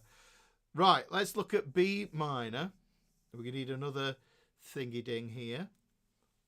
So B minor, there's the B minor chord. Let me just shift that over that way just a little bit more, and this over here. There we go. Superb. Now let's look at B minor. We can see that B minor is a B, a D, and an F sharp. Let's just put it up here for a little notice for ourselves. B, D, and F sharp. Okay. Now if I look at my map, let me pull my map in next to myself here. I'll scoot through this because we've got B. We've got the we can see that this shape is going to be a bar chord, by the way, here, guys. So this is the thing right now, but we can play it as a bar chord, or we don't have to play it as a bar chord. It's completely up to you. Yes, you can play it as an inversion. Right, look, that's the B minor shape ordinarily. But what I want you to see is that is, if I take my first finger off, slide it back here, switch my fingers, it's our A minor shape, guys. We're just moving it up 2 frets. So it's exactly the same thing. But what we can do is we don't have to play the full shape. You don't even have to need to bar over it, because you can get all the notes that you need inside the inside 4 strings. You don't need to play the E strings because they're not part of it. So B, got an F sharp here, right? We've got a B here. That's a power chord that we did the other week. And there's the 3rd. Okay, that's the minor 3rd. And we get a 5th here. So you can play it like that. Play it like that. If the 5th here is transparent, we might not even need it. It's not important, yeah? sounds nice in a proper bar chord, which is cool, but you know, it's not gonna break the all the rules. So really, I'm just plot those out on this. We've got a B, we've got an F sharp here, we've got a B here, and we've got the D here, and then we've got the F sharp here. Now that's your traditional sort of shape that you're going to come across, and we would bar across this fret here. But let me just draw the shape in for you. B, F sharp, B, D, F sharp. Hopefully, what's really useful to spot is this little pattern here. Look for these little patterns. They lead your eye. Look, you see in between the A minor and that B minor. That's just transposing the same shape up. You can see how that works. Now, but look at this here, guys. I've got this note that's on that string and this note that's here. So I've got lots that I can play around with. I've got this F sharp here, and I can have this open string here. I can have this string here. Now, I do need to have that D in there somehow if I want to make sure I've got a B minor chord. But let me just put that. I'm going to put that one in there as well, because that's one we can double up on. So let me just show you what I mean by this. So we've got that. There's the B minor chord. Yeah, but what I can do is I can take that finger off. There. And if I move this up here, I get some mysterious thing going on here. This is an A13 chord that I'm thinking about here. But, yeah, because we won't get into why that's a 13 chord. But the thing is, we'll just play that B minor there. Those notes all go. The reason that sounds a bit awful is because of that tritone that we get there between the B, the C and the F sharp. Yeah, so, but it's an interesting sound in the right context. It's something that you can use. Okay, so we've got. Now the thing is, what I could do is I can carry on down my scale and go to this G. This is one of the lessons actually in the book.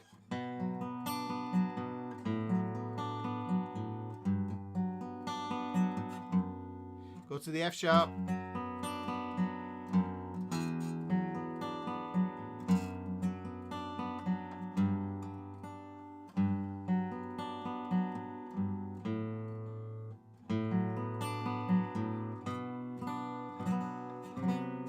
So that one might not be the best one. That's sort of out of the equation with that, but you can see how that works.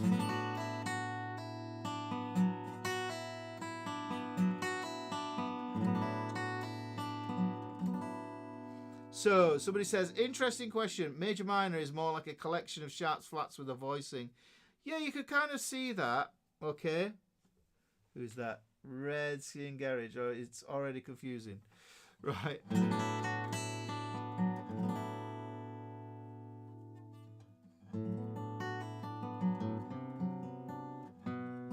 Okay, so we've just got these here. Okay, so the map is telling us what notes we can play, and what we do is we take our shape and we modify the shape to allow these notes into the sound of the chord. Okay, so we could take this B. This is a lovely way of doing this. We can look at this, and this is a favourite way of playing for me for playing a B minor 7.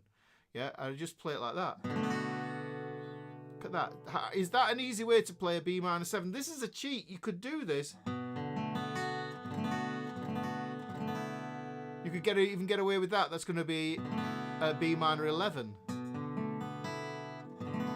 Yeah, it's 2 fingers. It looks like an A7.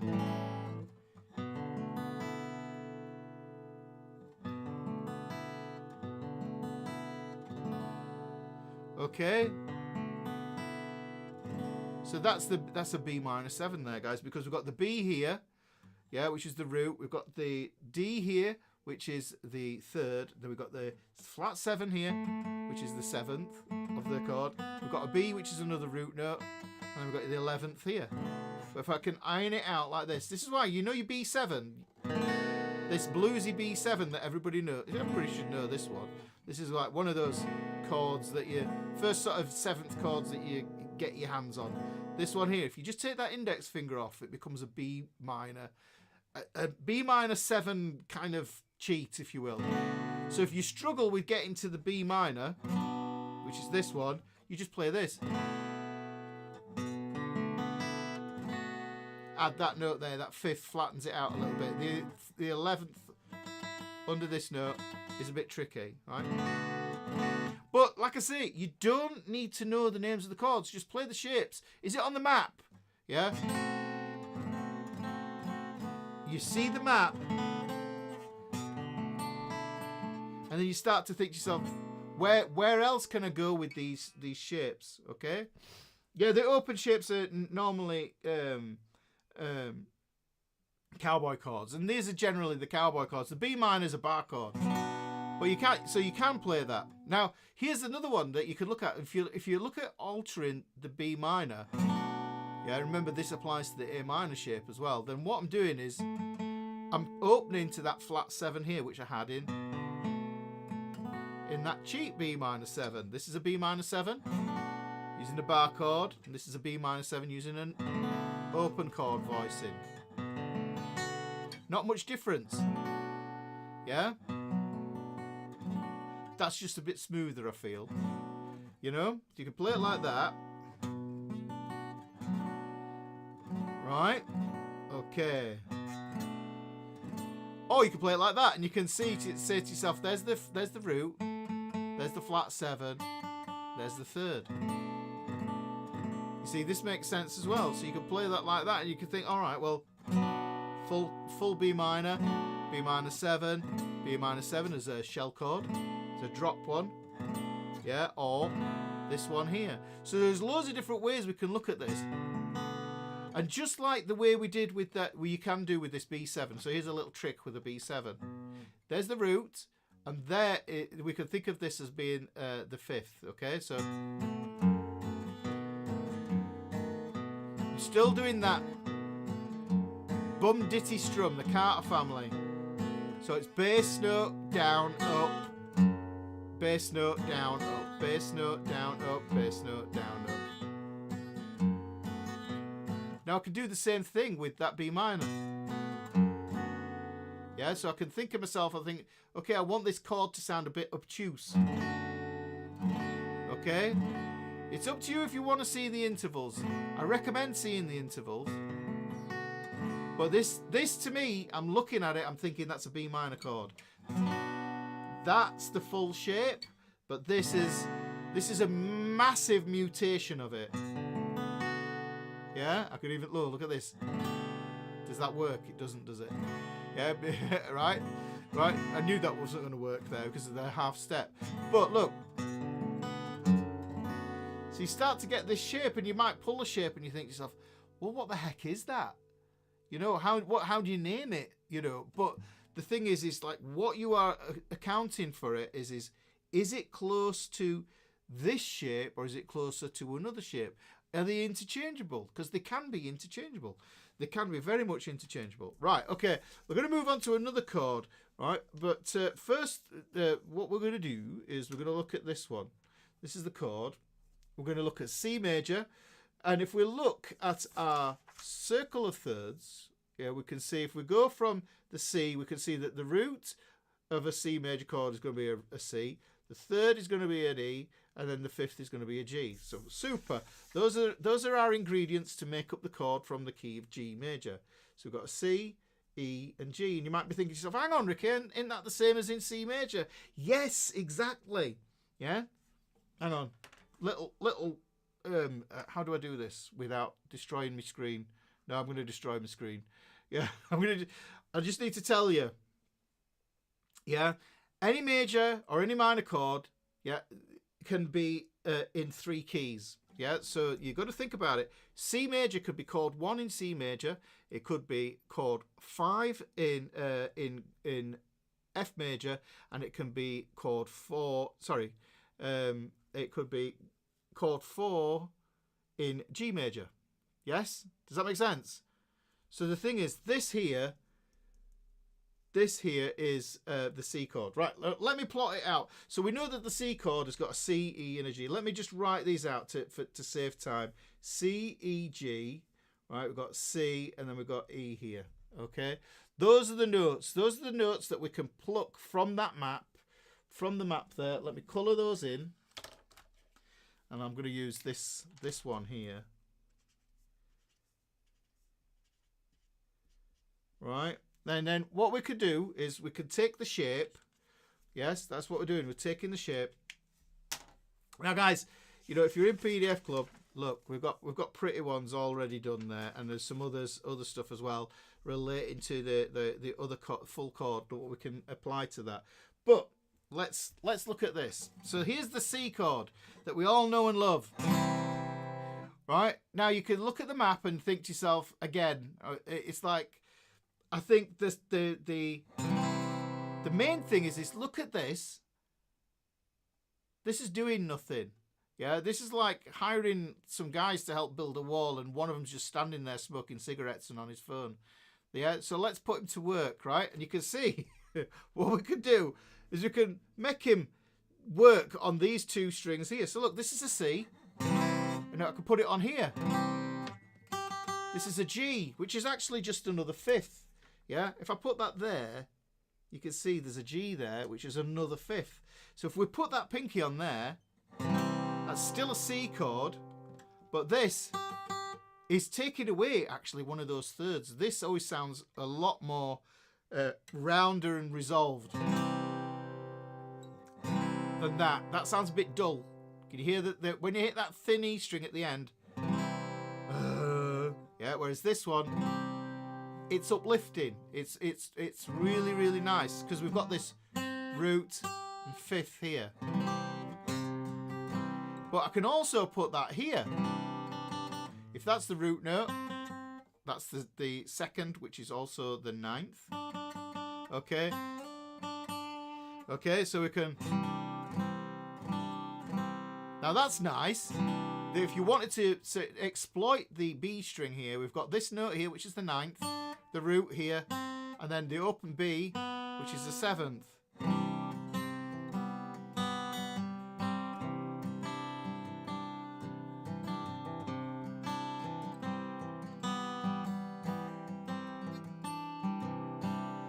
Yeah, so you can hear.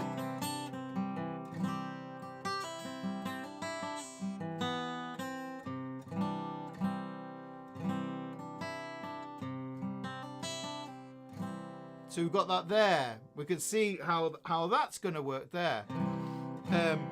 Interesting is I do like to play. Look, there's C add 9 that we know and love. Can you see? I mentioned that this was the 9. Look, there's the C, E, G. There's another G there, but that's where the 9 would live. So that's a C add 9. Look, I should play you that one. This is a lovely sounding chord. I can take these two fingers off here. Can I get away with that? Can I put this F sharp on and get some mysterious sounds in there? That ends up being a sharp 4. And I'm getting a Lydian sound here.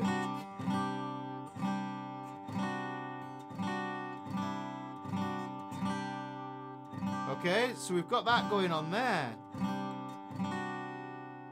P5 on the thick E string. Yes, we can have that there. So if I take this, if I want to make the chord sound fatter, and I want to make sure all these fingers are working for me, then and I don't want to have to think about muting the thick E string. Okay, don't want to have to think about it. So I just want to be able to hit all the strings and everything's cool. Yeah, and there is a wonderful thing about this. That there, yeah, it sounds rich because we're in second inversion territory. This is a C/G chord. There, I don't have to play all of it. There's my C chord. I could play that there. It's nice, is that? If we were, no, we're not. I'm not going to do it for the key of C, but I've just said that now, so I'm going to have to. Right, so here's what we do. So we take that shape there. Can you see? I leave the index finger on. I lift these three fingers up, which is essentially an E shape, and drop it down a string. I get an F. There's a C to an F. Yeah? Here's a G. Look how much movement I've got. Minimal movement. Yeah? So, but going back to that, that was the key of C there, guys, not the key of G. You know, we would have a different thing going on there. That doesn't sound great. But if you're writing a quirky song,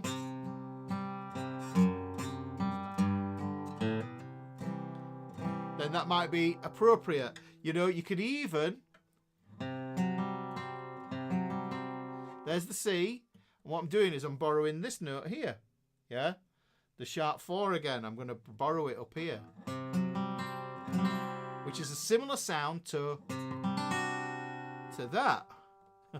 That one there, but it's just a bit darker. Yeah? If I take that off, actually, I could play it like this. Can I play it like that?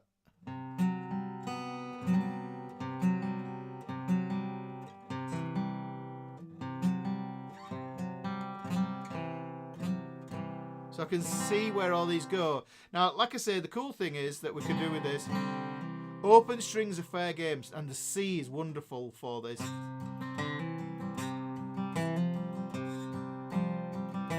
Favourite of mine is this. Oh, hang on, that's in the wrong key.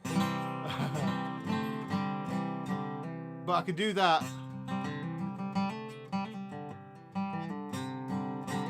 Yeah, so that lives there. And I'm hammering on and pulling off with that.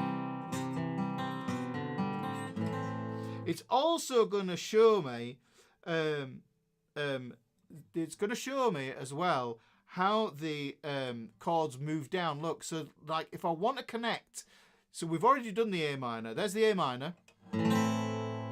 There's the C. Yeah. But I want to think to myself, I'm still playing a C. I'm keeping my index finger on there, right? I'm going to utilize that B because I know I'm moving to an A here to get the A minor. So I'm now moving between two chords, but I'm playing a transition between them. Yes? Can you hear that?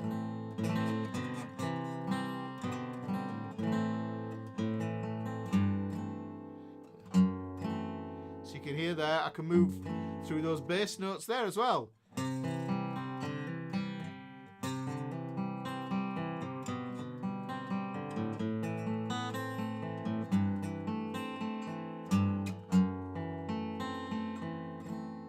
That's all through the C there. Does that make sense? Okay, so that is the C chord. There's loads you can do with that. Just keep it simple, you know. Use these grips. If you struggle with the C chord, I know a lot of students, beginners especially, find that this shape can be tricky because it spans 3 strings. Yeah, it's frets, sorry.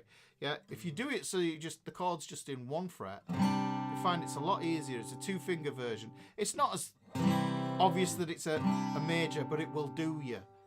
Yeah, if you want to sing a song, you know, there's a G. There's a G, right? 1 finger. There's the C.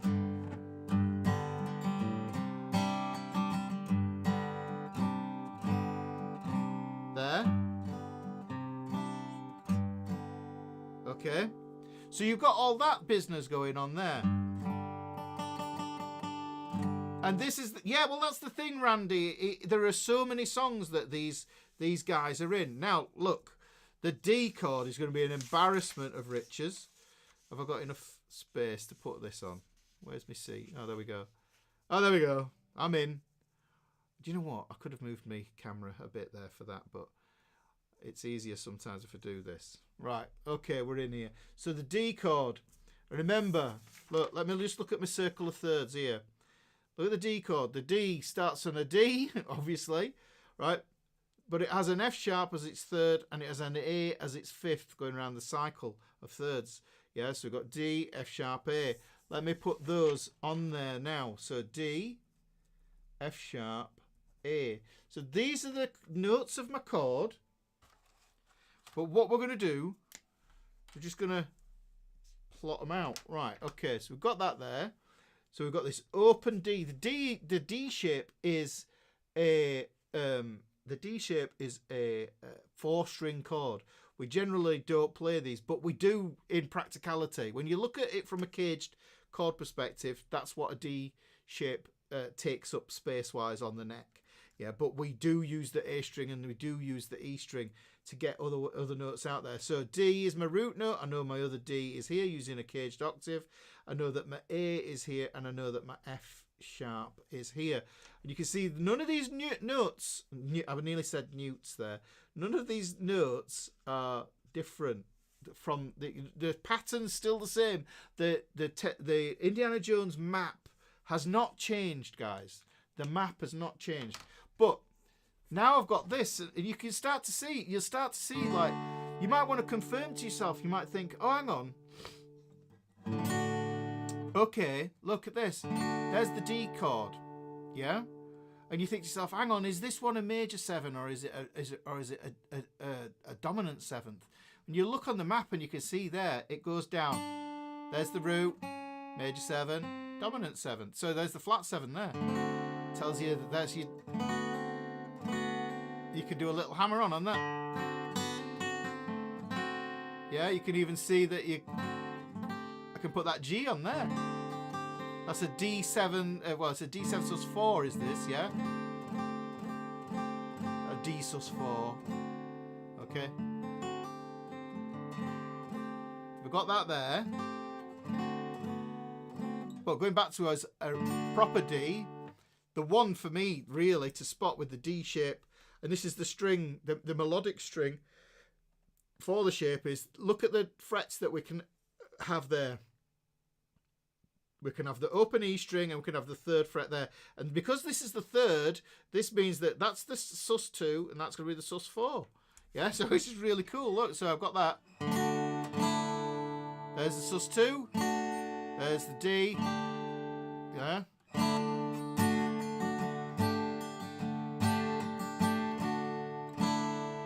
That's the cheat way to play that.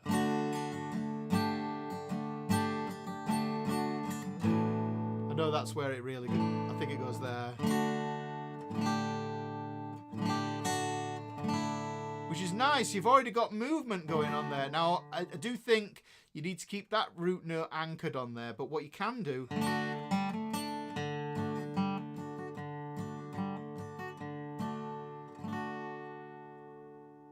is the D note in G major. It's the 5th. Yeah, it's the 5th. So if I just move that over here, you can see that the D note is the 5th. You see there? You've got to get the scale degrees. This is why I say keep your scale degrees it as part of your understanding of what the full chord is. Yeah. So okay, now look, I've got my pinky. I can put this in here. Now that's a B. Right? Or you can...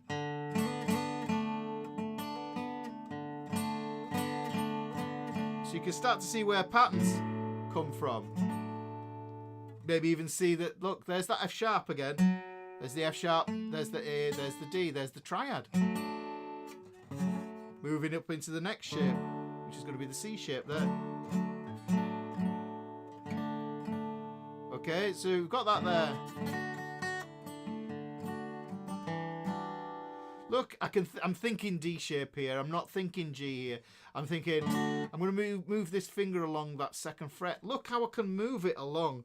I'm just going to experiment and see what it sounds like with the notes on the 2nd fret and the open string notes and see what happens. Yeah? Have a listen.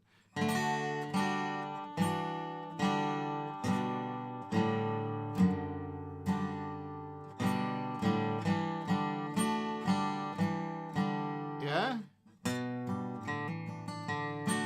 So what I can do is I can play a D, move away from a D, and then come back to a D just to kind of bring it home.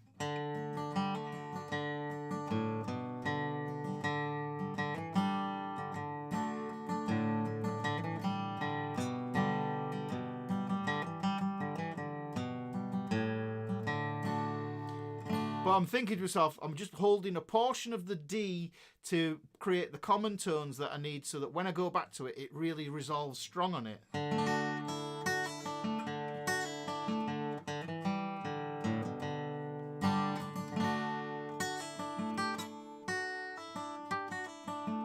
No worries, Michael. Yeah?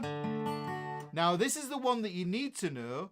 And you can see that when we play a D, the common shape that we get is it uses this F sharp. This is an F sharp on the thin E string. So if we chuck it over onto the thick E string, we get D/F sharp. So you can see that there. Now you can play it with the D grip on, put the thumb over the top to get it, right? Or you can play it like this. This looks very much like that B-7 shell chord grip that I showed you before, but with the first finger over like this. Yep. Which is a nice chord. It wants to resolve to a G, yeah.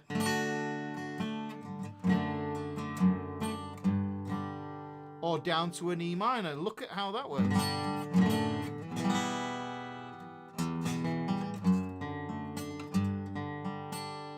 But I'm following the map for my bass notes. I might think to myself, do you know what? That I'm going to think of that as being a D/G, but I could also think of that as being a G sus2. Yeah? Which one is it? Depends on what chord is coming next, probably, more than likely.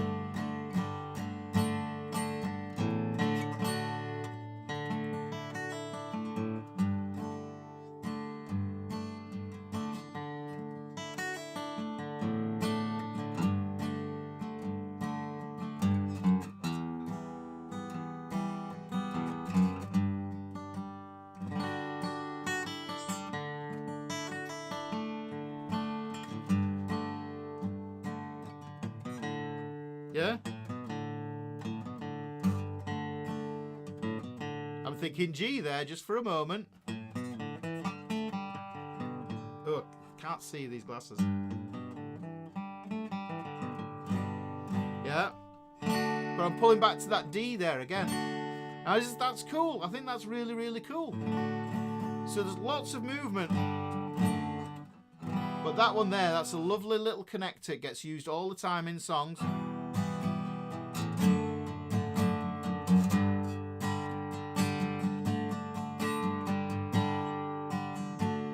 Okay, so, right, so that's the D. The next one we're going to do is just pull this over.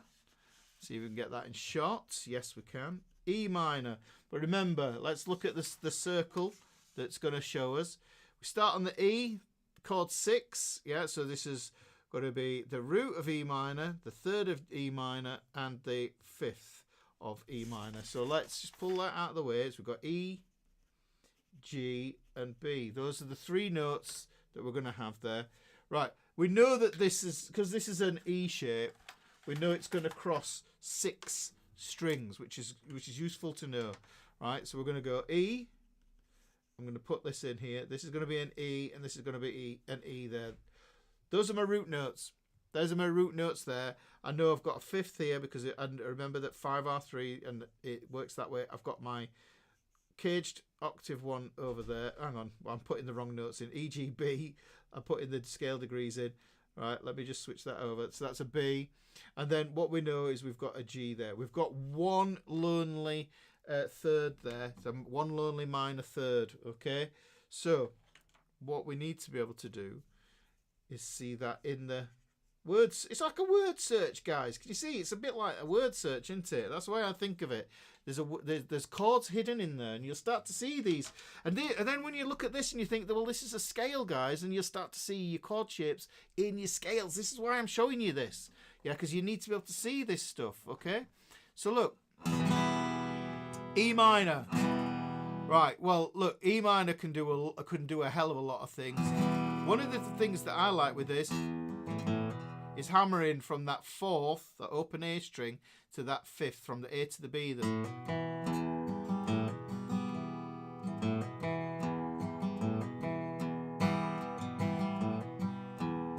Now, if I want to, I think to myself, oh, hang on, the G is the third, isn't it? It's the flat third. Hang on, can I have that one there?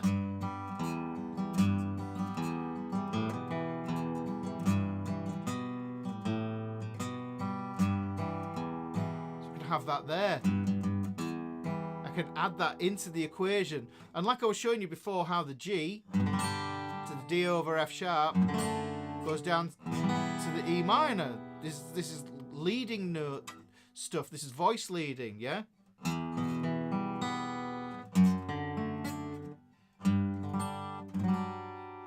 Adding that in there. But this E here, look, hang on, we've got the old lazy employee here. We need to make him do some work.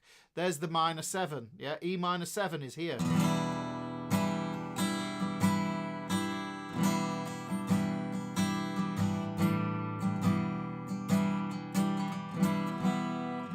So I can take that off and I can put it on. Now, E minor with that C on doesn't sound great. Listen to that. Doesn't sound great. So you've got to figure these out and figure out which ones work for you. Now, that doesn't sound great, that third on there, because we're doubling up the third. And I don't think it works really well unless we do something. We borrow this. We borrow this here. This is the 2 fingers that we need from a G chord. Look at that. So this is why this works here. So if we take that G chord, take that off there and switch it to be an E minor there using these 2 fingers. Then we get an E minor 7 here. Okay, so there's the E minor 7. And this is why that, look how easy the E minor 7 changes to that G. Yeah.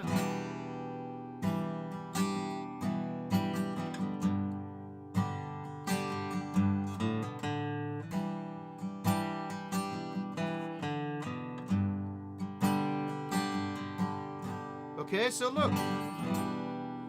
So we have 2 G shapes to result. You can you've got more, because you can go what I call the Dylan G, the 3-fingered one. Look, there's a finger spare. Okay, this one here, the 2-finger Oasis one. We can switch it to be this one, so we can think to go to the C chord here. So there's loads of different ways we can access this. Yeah, but you can change the colour. Look at this one here. That I added this major 7 under here on this shape here. Oh, sorry, wrong one. But back to this E minor. Yeah, it's a bit tricky. That's a bit of a sell. That's a bit of a hard sell. Some of these sounds are a bit of a hard sell. Yeah. But look at that.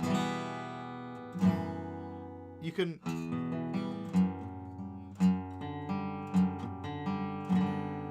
maybe make it work. But there are chords in here that you might not even think about. Remember I said that this was a G. Well, what if you just played the 7th degree, that F sharp down here, but played the G shape underneath it as a passing chord, passing tension sound. Yeah, so if you go through it quickly, okay, it works. It's not the smoothest. I much prefer to add that F sharp onto the D shape. So, and that's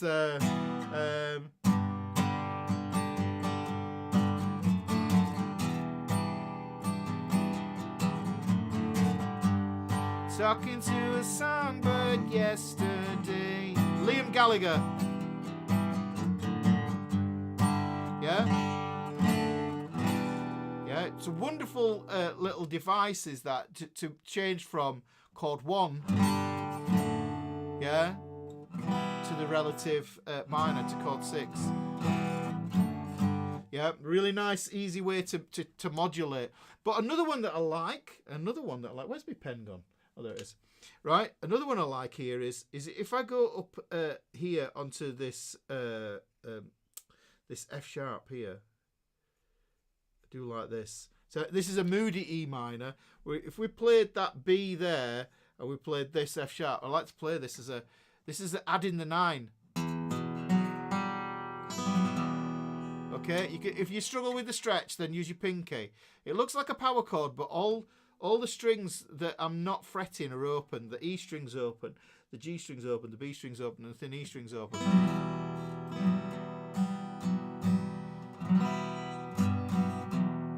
that going on there. It's a lovely one. And then if you're clever and you think to yourself, you want to put the 7 on as well, look. So you can say, all right, I'll tell you what I'll do is I'll put that flat 7 on as well. Or you get kind of one of those sort of Coverdale Page sort of chords.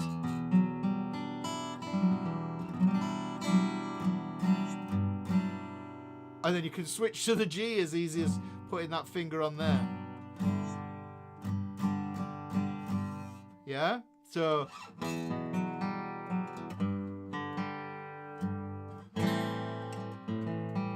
Oh, and I didn't mention this one on the A minor, actually. If we take this here, there's the A minor. We can do it with the full shape. We can take the full shape up. There.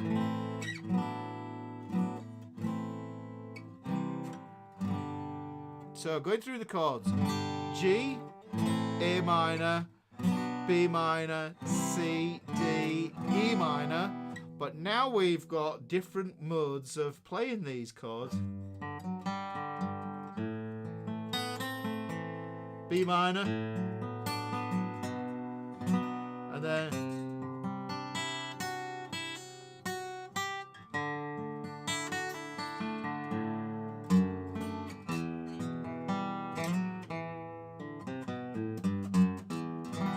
Yeah, so we've got all this stuff going on there. I do like that.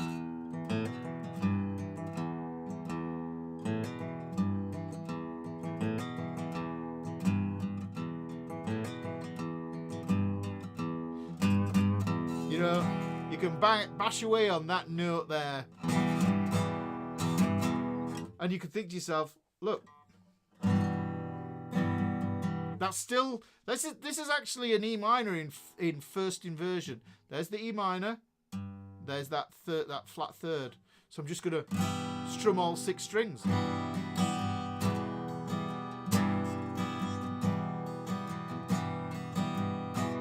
Take it off.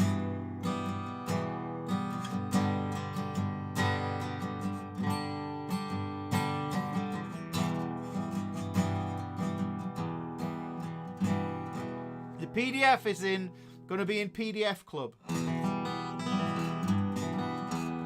So you see there, and I think look, there's an E minor, and if I put a G on it as well, so I'm putting that there. It's on my, everything is on my website, yeah, which is gonna be, it's here. Show you. There you go. There you go. Wife is calling to get an early dinner. Catch you on the flip side. See you later, Randy. Nice to have you here, mate. So yeah, that's where you can get that. So hopefully you can see there's lots of different versions of things. Hang on, there's one. Look, I just spotted something else. There's the E minor, and this is the thing that's going to tell you. Look, if I put my pinky on there, yeah, that's the 3rd. Yeah, that's the 3rd there. That's the 4th. So I get an E sus4. You know, people think that associate a sus4 with the major shape, but suspensions work with minor chords as well. So look at that.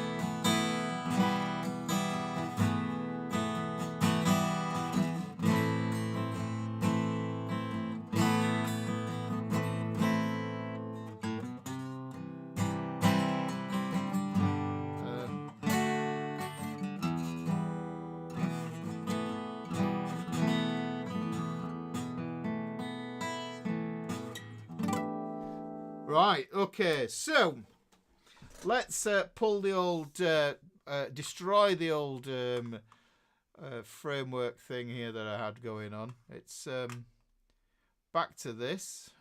Where's that? Oh no, I've lost me little window thing that tells me where it is. Was that it? No, come on, Ricky. There it is. My Zoom. I couldn't find. Oh, there we are. Woo, we're back in room. Right. So, like I say, and we have got this one here. This is going up. This is going in PDF Club. So, like everything I did there, I wanted to show you. So that's a neat version instead of my scruffy scroll. We've got that going on there, and then we have another sheet as well that spells out the full chord and tells you what other notes you can have in there so that you can name the notes as well. Okay, so you can name all the notes as well, guys. Right, what are we on for time? How are we doing? 2 hours. We've done two hours, guys. Well done for keeping up. It's a lofty lesson. Do you know what I mean? I could teach you fluff. I could teach you smoke on water or whatever, you know, for whatever. But I'd rather you had something meaningful. Something meaningful as part of your music education diet. This is why I do the class every Wednesday. Class every Wednesday, guys. Let me just grab my keyboard. This will be, like I say, in there. And what you do is a little exercise, and actually I've done some of these. These are for PDF Club as well. Is you could take the chord sheet here. Yeah, you could take this chord sheet, throw it upside down. Yeah, and then what you could do is just like find some G's that you like, find some A's, A minors that you like, find some C's that you find easy or whatever that you're playing around with, and you could maybe even, you know, write the shape out. And it's a good idea to come up with your own way of doing these things. Hang on, I'm going to show you. I'm going to show you what I'm talking about, just so that you know what I'm talking about. Right? So look, imagine you've got your G chord here. Okay? All right? And let's just argue you're playing this one here. But what I want you to do is just I want you to think to yourself, all right, well, I can move my first finger here and just do a different type of circle on it. Just do those there. And then just practice moving that finger. You could even do little hopping things like that or whatever. Little diagrams, and you just say to yourself, oh, I like the sound of that. And then you might think to yourself, oh, well, hang on, let's just write them out. Let's write them out so that I can understand them. And you put them out like that. And then you go, all right, well, kill that string there. Or I can go like this. And then you start to see, hang on, I'll put that on there. And you modify it, and then you see all these different shapes or different ways of looking at it, and you think to yourself, it's still a G. It's still going to be a G. Just think of it as a G, okay? That's all. That's the way to think about it. Don't go. Look in and think to yourself, what is this chord called? Yes, and it's like, is this a suspension with the, you know, has it got a seventh and a ninth and everything else in it? Yeah, you might look at it and you go think to yourself, I don't know what it's called, but I know it's on the map. It's on the map. Yeah, so I'm fine. It works. I know it works because it's on the map. Yeah, you don't need to do that. See the shapes first. This is what guitar is all about. It's all about shapes and seeing those shapes. But I would suggest, you know, looking and thinking to yourself, learning the scale pattern first. Yeah, learning the scale shape. Learn the scale shape. Go through each note. Say each note. Play each note 4 times. Play each note 4 times. And then, again, play each note 4 times. Say it as you play it. A, B, B, B, B. Look at the patterns. Look at where the steps are. Look at where the half steps are. Look for the commonalities. I've done a lesson on this on the fretboard video on this, about looking for these shapes. Yes?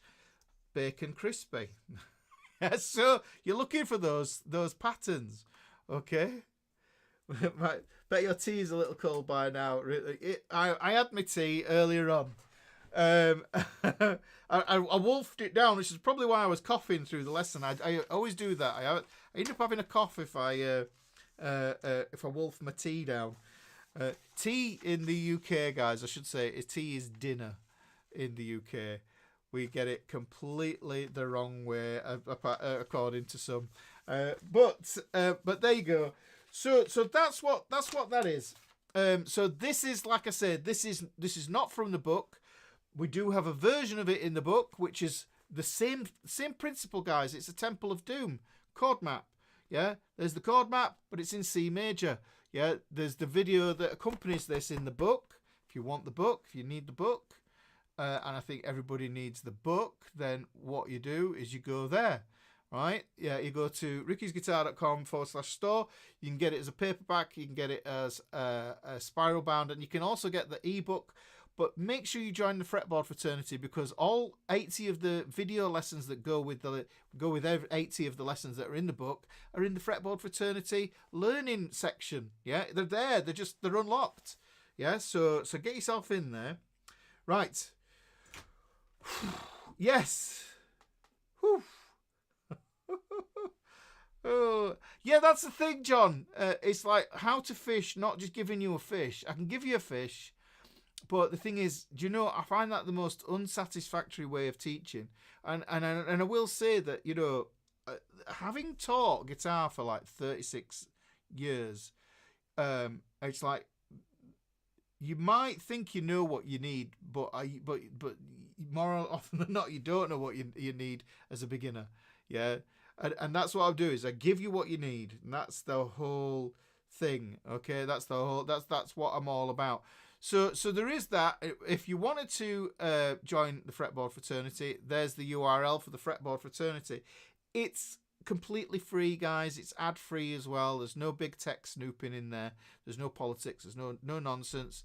And if you wanted to support me, the best way to support me is to join PDF Club, because it means that I get to build a relationship with you as well. And you know, the PDF Club's amazing. There's over 300 lessons in there now, and that's the archive, and not including future lessons. Okay, so that's in the PDF Club. Have a look at it, see if it's for you. That's all I can say, really. It might be for you, might not be, but there you go. That's what we're looking at. Yeah.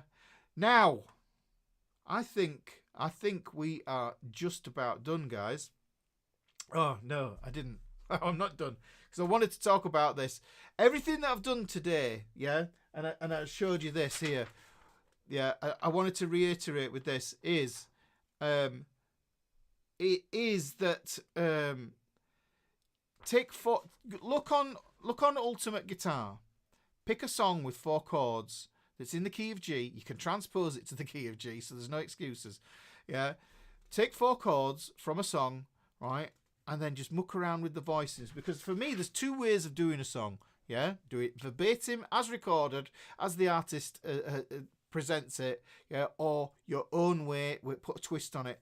You know, do it whatever way it is that makes sense to you. Yeah, but that's the way that it works, and each is equally as viable. Yeah, not one is not better than the other. Yeah, PDF Club. Not heard about that. Yeah. So the thing is, right? Like I say, and I will be posting. The handouts for this in. That's it. That's waypoint in PDF Club tomorrow. I've done a 4-pager, and then I'll add the things that the ones I've drawn today. I'll put them in PDF Club. So your homework is, go to Ultimate Guitar, find a song you like. Yeah, with 4 chords from the key, 4-chord song. Yeah, change it to G major. Have a mess around with these chord shapes, some of these ideas. Yeah, see if you can change things up a little bit, make it your own. Yeah, that's what I'm saying. Okay, don't change your calling card, Phil. No, please don't. We love it. We love that. So, I think that just about brings us to the end there. Unless anybody has got any questions, yeah. If it's about quantum physics, then I might be pretty useless. I know what you're on about. My tea being cold. It's this tea. Yeah. When you said tea, it was like tea is the meal that people in the north of England have around about 5 o'clock-ish, in between 5 and 6. There, the tea, yeah. It's cold. Yeah. So there we go. Thanks. Oh, Hoodfellas, first timer. Oh, you should have said right at the beginning. But if as long as you came, thank you for rocking up and spending some time with us here. With the rest of the FretHeads. It's a brew. That's a brew. Tea is something else. Yeah. I don't know quantum physics. No. Thank you, Community Family, for your time today. Much appreciated. Thank you very much for turning up. Guys, just want to remind you who you're playing guitar for. I do it at the end of every lesson. Just to remind you, yeah, it's tricky. Sometimes it's tricky. You're going to find some of these shapes, moving to some of these things, a little bit tricky. Yeah, but it's okay. It's okay because, end of the day, yeah, it's not as if you know you've got a gig in like 4 hours and you've got to display these new shapes. Yeah, you're not going to show them to somebody else. You've got to learn these for yourself because you like the sound of them. Yeah, and just like anything, yeah, you are learning guitar for yourself. Just reminding you, your weekly kick in the pants to remind you who you're learning guitar for. Don't feel disheartened because guitar is the best thing, I think, ever. It's so good for you. It's so good for your mental health. It's good for keeping your fingers going. It's good to keep your mind going. It's just good. It's just so good. You know, you know this. Once you get into it and you get stuck into it, you know you're never gonna quit. Yeah, you know you're never gonna quit. You know. Does anybody feel like quitting guitar? Rick, do I do jazz theory? I do a bit of jazz theory. I do like a bit of jazz theory, but at the end of the day, most people want to play some 4-chord songs. They want to play "Love Me Tender." You know, they want to play stuff like that. They don't. There's plenty of people. Check out my buddy Jens Larsen. He's the guy for jazz, really. I think. You know, see him. Or Marvin. He's been making me laugh a lot with his shorts lately. So Marvin Music. If you want some irreverent fun, then that would be the one. Yeah, no quitting. That's what I want to see. Yeah, never. Is it guitar for life? How about quantum chords? Yes, quantum chords. Well, I did do a short the other week, and that was about diminished seventh chords, to be precise. And I was calling them quantum chords because, you know, one of the things with quantum physics is that that particles can exist in different parts of the universe and still communicate information to each other. And diminished seventh chords are like that as well. So there we go. Okay, it's more the guitar quitting on me. I'm watching Marvin. Yeah, Marvin's is funny. He's had me in stitches of late. Howling, in fact. So there you go. Yeah, I think we're just about there, guys. So no questions come in there at the end. No quitting. We don't have any quitting on here. Join the Fretboard fraternity as well if you want to talk guitar and you want to ask some questions and you've got nowhere to do it and nobody understands you, and it's like, and you know Facebook groups are like, you ask a question in a Facebook group and everyone cocks a snook at you and say, what, you don't know that?